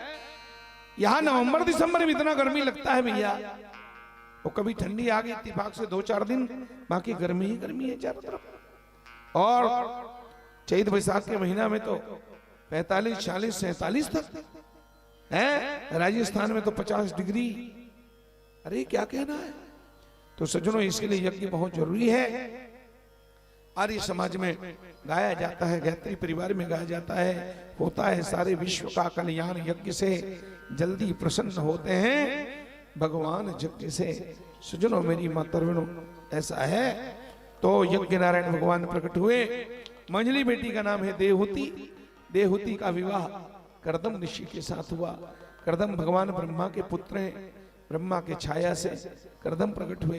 कर्दम जी ने 10,000 साल तपस्या किया बिंदु सरोवर में। कौन से सरोवर में? 5 सरोवर है भारत में, ध्यान रखना, जो बहुत महान है, बहुत नाम है जिनका। 5 सरोवर है भारत में। भागवत में कथा थी नारायण सरोवर। राजा दक्ष के 11,000 बच्चे उसी नारायण सरोवर में जाकर के तपस्या कर रहे थे। नारद जी ने सबको वैरागी बनाया, तो राजा दक्ष ने नारायण जी को 24 घंटा घूमते रहने का श्राप दे दिया। वो नारायण सरोवर है सिंधु नदी और समुद्र कहा जहां संगम हुआ है, वह है पश्चिम में, सौराष्ट्र में, भारत के आखिरी छोर में। वहां नारायण सरोवर है। जहां सिंधु नदी और समुद्र मिलते हैं वहां नारायण सरोवर है। एक सरोवर का नाम है ब्रह्म सरोवर, जो हरियाणा के कुरुक्षेत्र नामक स्थान में है, जहां कुरुक्षेत्र में महाभारत हुआ था। आजकल वो एक बहुत बड़ा तीर्थ बन गया है। दिल्ली से मात्र 130 किलोमीटर दूर है। 2 घंटे में तुम कभी दिल्ली अगर जाने का मौका लगे बराबर जाते हो। हरिद्वार तो जाते हो, तो हरिद्वार जाते हो तो थोड़ा कुरुक्षेत्र देख के आना चाहिए। कुरुक्षेत्र में ब्रह्म सरोवर है, वो दूसरा सरोवर है। इतना बड़ा है, इतना बड़ा है सज्जनों, अब मैं क्या बताऊंगा आपको। 2 किलोमीटर लंबा, 2 किलोमीटर चौड़ा, और पक्की घाट बने चारों तरफ। वहां भगवान ब्रह्मा जी ने अश्वमेध यज्ञ किया था, इसलिए उसका नाम ब्रह्म सरोवर है। उस सरोवर में नहाने का पुण्य कब है? बोले जब सूर्य को ग्रहण लगता है, तो ग्रहण काल में उस सरोवर में स्नान करने के लिए भारत के लाखों लाखों आस्थावान लोग आते हैं। इस साल वो सूर्य ग्रहण पड़ा था दीपावली के दिन, आपको मालूम है कि नहीं? शायद दीपावली के दूसरे दिन और वो ग्रहण पड़ा था। तो उस समय वहां पर लाखों संत, अरे हमारे भी भाग्य में भाग्य उदय तो हुआ था। इस बार हम भी वहां जाने वाले थे। हमारे घर में एक संत भगवान पधारे थे और हम लोग बिल्कुल निकलने वाले थे। 22 को पहुंच के 30 को पहुंच जाएंगे, पर क्या करें, सोचते सोचते जा नहीं पाए। कुरुक्षेत्र, हमने कुरुक्षेत्र का दर्शन किया है। कुरुक्षेत्र में 15 दिन जाकर के हमने भ्रमण किया।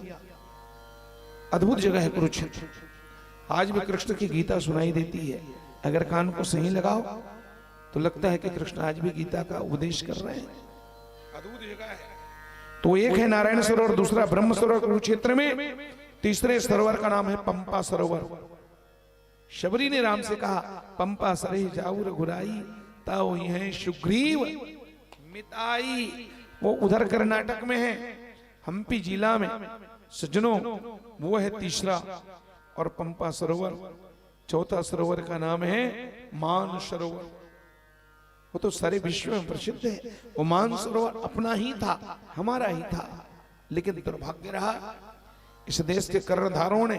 अब हम चीन से उस समय 62-65 में जब युद्ध हुआ, तो भारत का वो मान सरोवर, वो कैलाश पर्वत चीन के कब्जे में चला गया। हम आज जाते हैं उस मान सरोवर में स्नान करने के लिए। अपने मान सरोवर में नहाने के लिए हमें चीन को टैक्स पटाना पड़ता है। कम से कम 80,000 रुपया एक आदमी के पीछे 80,000 रुपये चीन को देना पड़ता है। बोलो कितना दुर्भाग्य है? अब वो चीन उपद्रव करते रहता है। उसकी कोशिश है कि बद्री नारायण भी उसके हाथों में आ जाए, लेकिन वो निराश स्वप्न है। अब तो चीन का नेस्त नाबूद हो जाएगा अगर ऐसा कभी उसने उल्टा किया तो। हमारे देश के नौजवान भारत माता के वीर शपूत कितने बहादुर हैं, इतनी ठुकाई पिटाई हो रही है चीन वालों की। आज तो अखबार में दिया है, अभी इतनी पिटाई हुई तो बगल के जितने गांव वाले थे, सीमांत गांव वाले, बोले बहुत बढ़िया किया, हम भी तुम्हारे जरूरत पड़े तो हमें भी बुला लेना, हम लोग भी आके 2-4 हाथ दे देंगे। तो मानसरोवर है चीन में, वो था कभी भारत का, लेकिन यहाँ की सब नीति रीति गलत नहीं होगी, है? अब वो चला गया, लेकिन हमें लेना है, हमें किसी हालत में अपने उस मानसरोवर कैलाश को लेना है, चीन को टक्कर देना है, मुंहमोड़ जवाब देना है और अपने मानसरोवर को लेना। वो चौथा है मानसरोवर। 5वें सरोवर का नाम है बिंदु सरोवर। अब वो बिंदु सरोवर है सज्जनों गुजरात में, गुजरात राज्य के कच्छ क्षेत्र में पाटन जिला में है, पाटन जिला, वहां बिंदु सरोवर है। वहां माताओं का पिंडदान दिया जाता है, समझ गए? वहां बिंदु सरोवर में मातृपिंड होता है। वहां उसी बिंदु सरोवर में करदम जी महाराज ने हजारों साल तक बैठ के तपस्या किया। उसकी तपस्या से प्रसन्न होकर के भगवान स्वयं प्रकट हुए। भगवान ने कहा वरम ब्रूहि, वरदान मांगो हे करदम जी महाराज, मैं तुम्हारी भक्ति से प्रसन्न हूं। तब करदम ने भगवान से कहा प्रभु अगर आप मेरी भक्ति से प्रसन्न मुझको वरदान देना चाहते हैं, तथा सचाहम परिवोढुकाम समान शीला गृह में देनु। करदम ने कहा अगर आप मुझे वरदान देना चाहते हैं तो एक ही वरदान दो, मुझे पढ़ी लिखी एक सुंदर पत्नी ला करके दे दो महाराज, मुझे घरवाली चाहिए, मुझे धर्म पत्नी चाहिए। भगवान सुनकर के दंग रह गए, ये कितना बड़ा बुद्धू राम है, 10,000 साल तपस्या किया और बदले में पत्नी मांग रहा है।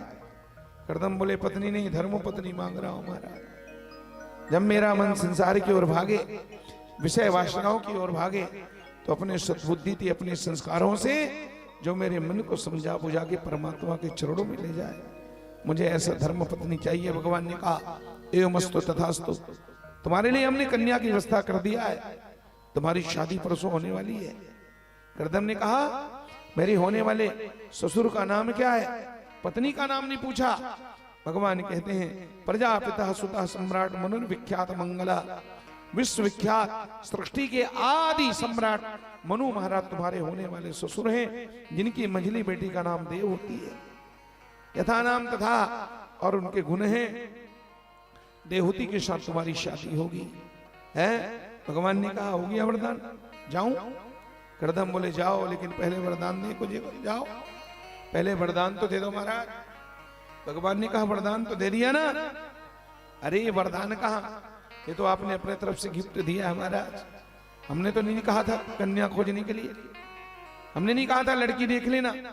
आपने लड़की देखा, सगाई करी, रुपया धराया, शादी पक्का हो गई।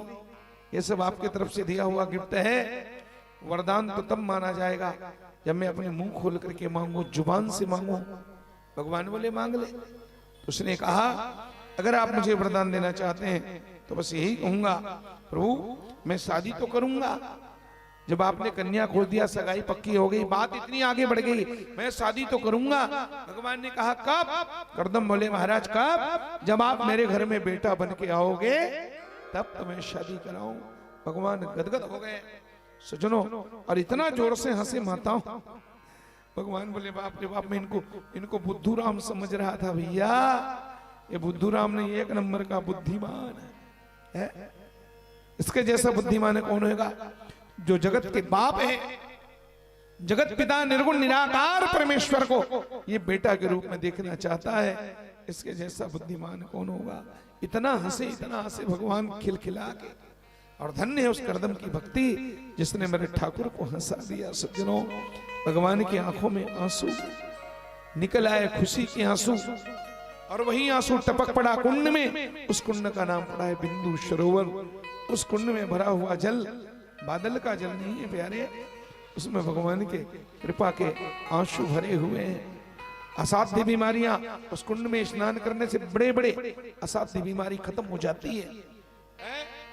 मेरी माता और बहनों, भगवान ने कहा तो ठीक है, जब आप मुझको बेटा के रूप में देखने चाहते हो तो ससाम स्वांस कलया तद्वीर्ये महामुनि तो क्षेत्रे देहुद्याम प्रणश्य तत्व संहिताम। मैं तुम्हारे घर में बेटा बन करके आऊंगा। भगवान ने वचन दिया और वहां से अंतर ध्यान हुए। समय हुआ, कर्दम देवती का सुंदर विवाह हुआ। सज्जनों, मेरी माता बहनों, कर्दम और देवती का विवाह हुआ। कर्दम जी महाराज ने अपनी शुद्धि से तपोबल से सुंदर कामक विमान को प्रकट किया है। हाँ, बिंदु सरोवर में स्नान करके सबसे पहले उसने कामदेव जैसे रूप को प्राप्त किया। हजारों साल की शरीर की तपस्या का जो और निर्बलता है वो खत्म, जर्जरपना खत्म हो गया, वृद्धावस्था खत्म हो गई और कामदेव जैसा रूप प्राप्त किया। देहूति को स्नान करा करके सुंदर अप्सरा की तरह और 10,000 दासियों ने सजाया है। चुटकी बजाए तो 10,000 दासी पैदा हो गए। फिर कर्दम जी महाराज ने संकल्प से कामक नामक विमान को प्रकट किया। इतना बड़ा विमान था, 3 मंजिला विमान मेरी माताओं है। तुम्हारा साकरा गांव छोटा पड़ जाए उस विमान के आगे। संसार के सारे सुख भरे थे, बाग बगीचा, बड़े बड़े रहने को महल, हाट बाजार उस विमान के अंदर थे। 3 मंजिला विमान, उसमें न डीजल पेट्रोल की आवश्यकता, न चलाने के लिए ड्राइवर की आवश्यकता, संकल्प से चलने वाला विमान उस विमान में। और देहूति माता को लेकर के कर्दम जी आकाश में उड़ गए। 100 साल तक रमण किया है और इन्हीं 100 सालों में कर्दम जी के घर में 9 कन्याओं का, 9 बेटियों का जन्म हो गया। बोलो भक्त वत्सल भगवान की 9 बेटियां, माने कर्दम की 9धा भक्ति सिद्ध हो गई मेरी माताओं। कर्दम के घर में 9 कन्याओं का जन्म हुआ, यानी इनकी भक्ति मूर्तिमान बेटी के रूप में प्रकट हो गई। भगवान की भक्ति 9 माने जाते हैं ना, श्रवणम कीर्तनम विष्णु स्मरणम पाद सेवनम अर्चनम वंदनम सख्य दास्य आत्मनिवेदनम। ये जो 9 प्रकार की भक्ति है, मानो कर्दम की भक्ति मूर्तिमान मूर्तिमती बेटी बनकर के प्रकट हो गई। पहली बेटी का नाम है श्रद्धा। क्या बात है। प्रथम बेटिया का नाम श्रद्धा, दूसरी बेटिया का नाम शांति, तीसरे का नाम अरुंधति, चौथे का नाम ख्याति, 5वें का नाम क्रिया, 6वें का नाम हविर्भू, 7वें का नाम सती अनसुईया, 8वें बेटी का नाम है गति, 9वें का नाम है कला। इस तरह 9 कन्याओं का विवाह। कर्दम जी महाराज 100 साल के बाद विमान को धरती पर उतारे। 100 साल कैसे बीता पता नहीं चला। सज्जनों, कर्दम जी महाराज को बड़ी आत्मग्लानि हो गई। कहा जंगल में योग करने वाला योगी, अब योगी से मैं बन गया भोगी। और भोग के चक्कर में ऐसा मत हो कि कभी मैं बन जाऊं एकदम रोगी, तब मेरी क्या होगी, मेरी तो दुर्गति होगी। इसलिए भैया अब भोगी से मुझे पुनः योगी बनना है, अब मुझे भगवान को प्राप्त करना है। विमान को उतारा नीचे और कर्दम जी महाराज ने गृहस्थी का स्वांग त्याग दिया और ऋषि बन गए, साधु बन गए। हाथों में कमंडल, पांव में खड़ा पहन करके कर्दम जी जब जाने लगे, माता देहूति बोली, नाथ कहां जा रहे हो? स्वामी कहां जा रहे हो? कर्दम बोले, जा रहा हूं। कहां? माता बोली, भोजन नहीं किए? अरे भोजन कर लो। कर्दम बोले, तेरे भोजन के चक्कर में हमारा भजन छूट गया, सुबह से शाम तक भोजन भोजन भोजन। कर्दम जी महाराज बोले, बीत गए दिन भजन बिना, बीत गए दिन भजन बिना। ओ बीत गए दिन भजन बिना, बीत गए दिन भजन बिना। भजन बिना भजन बिना रे, भजन बिना रे, भजन बिना रे, भजन बिना रे, भजन बिना रे, बीत गए दिन भजन, बीत गए दिन भजन बिना।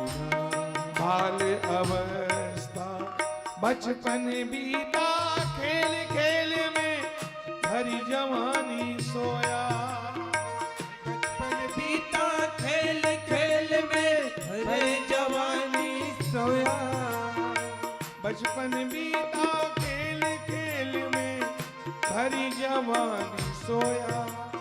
बचपन बीता खेल खेल में भरी जवानी सोया।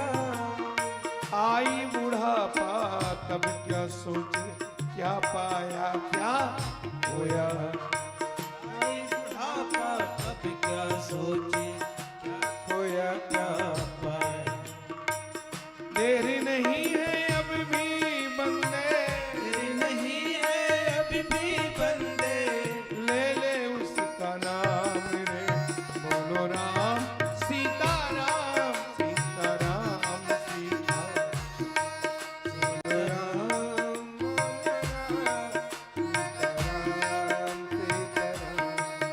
तेरे तन में राम मन में राम, रोम रोम में राम रे। राम सुमिर ले ध्यान लगा ले, छोड़ जगत के काम रे। बोलो राम बोलो राम बोलो राम राम बोलो राम बोलो राम बोलो राम राम। ये दुनिया में सार नहीं कुछ, ये दुनिया में सारी नहीं कुछ। आशा और निराशा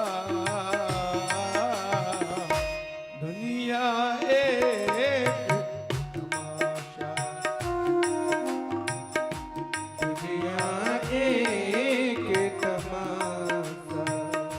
जन्म जन्म भर माया जोड़ी, जन्म जन्म भर माया जोड़ी।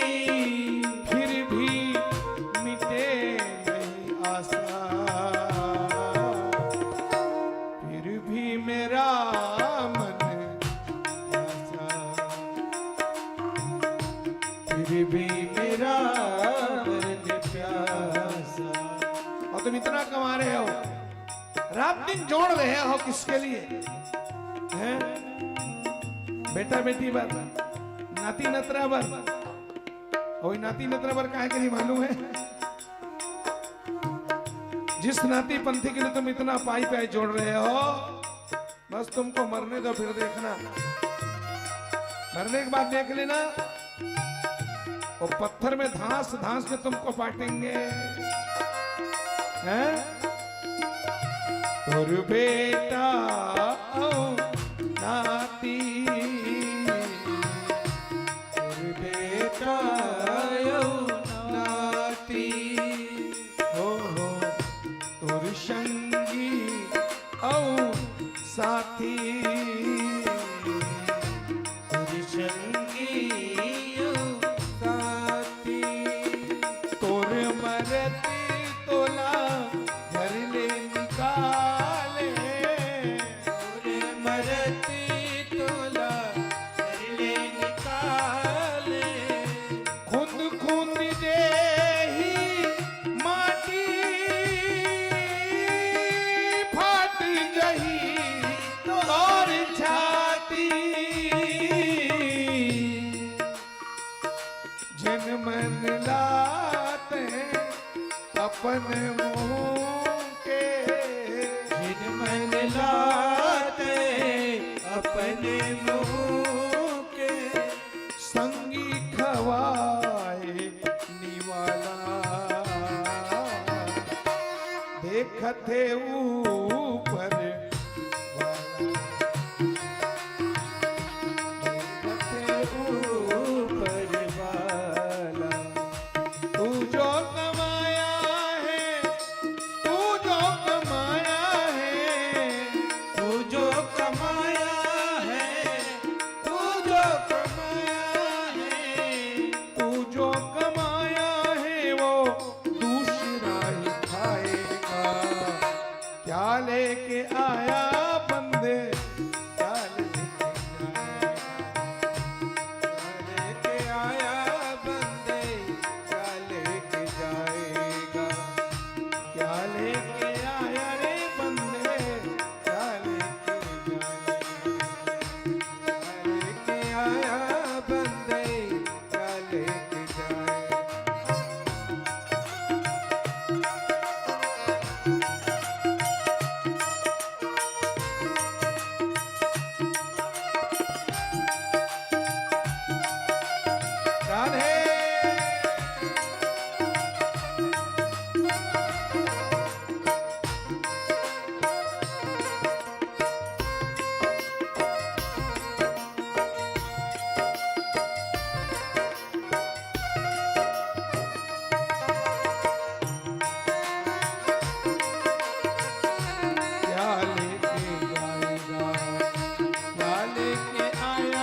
तब तलक ये सांसें हैं, तब तलक ये रिश्ता है। तलक ये सांसें हैं, तब तलक ये रिश्ता है। जब तलक ये सांसें हैं, तब तलक ये रिश्ता है। जब तलक ये सांसें हैं, तब तलक ये रिश्ता है। सांस छूट जाएगी तो, सांस छूट जाएगी।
बोलो भक्त वत्सल भगवान की। आज कौन सा दिन है? सोमवार है ना? कौन सा दिन है? को पूरा करना था, परिपाटी निभानी थी, शुभारंभ करना था। ठंड का समय मालूम नहीं, हम तो सोमवार ही समझ रहे थे। तो इतने में संतोष रखिए, मंगलवार आगे की चर्चा भगवान की कृपा से कल आपको सुनाएंगे। और हनुमान चालीसा के साथ समापन कर देते हैं, है ना? हनुमान चालीसा 2 मिनट लगेगा, उसके बाद हनुमान जी की भी आरती कर देंगे और भागवत भगवान की। चलो सब लोग मिलकर एक बार हनुमान चालीसा का पाठ करें। बोलो संकट मोचन श्री हनुमान जी महाराज।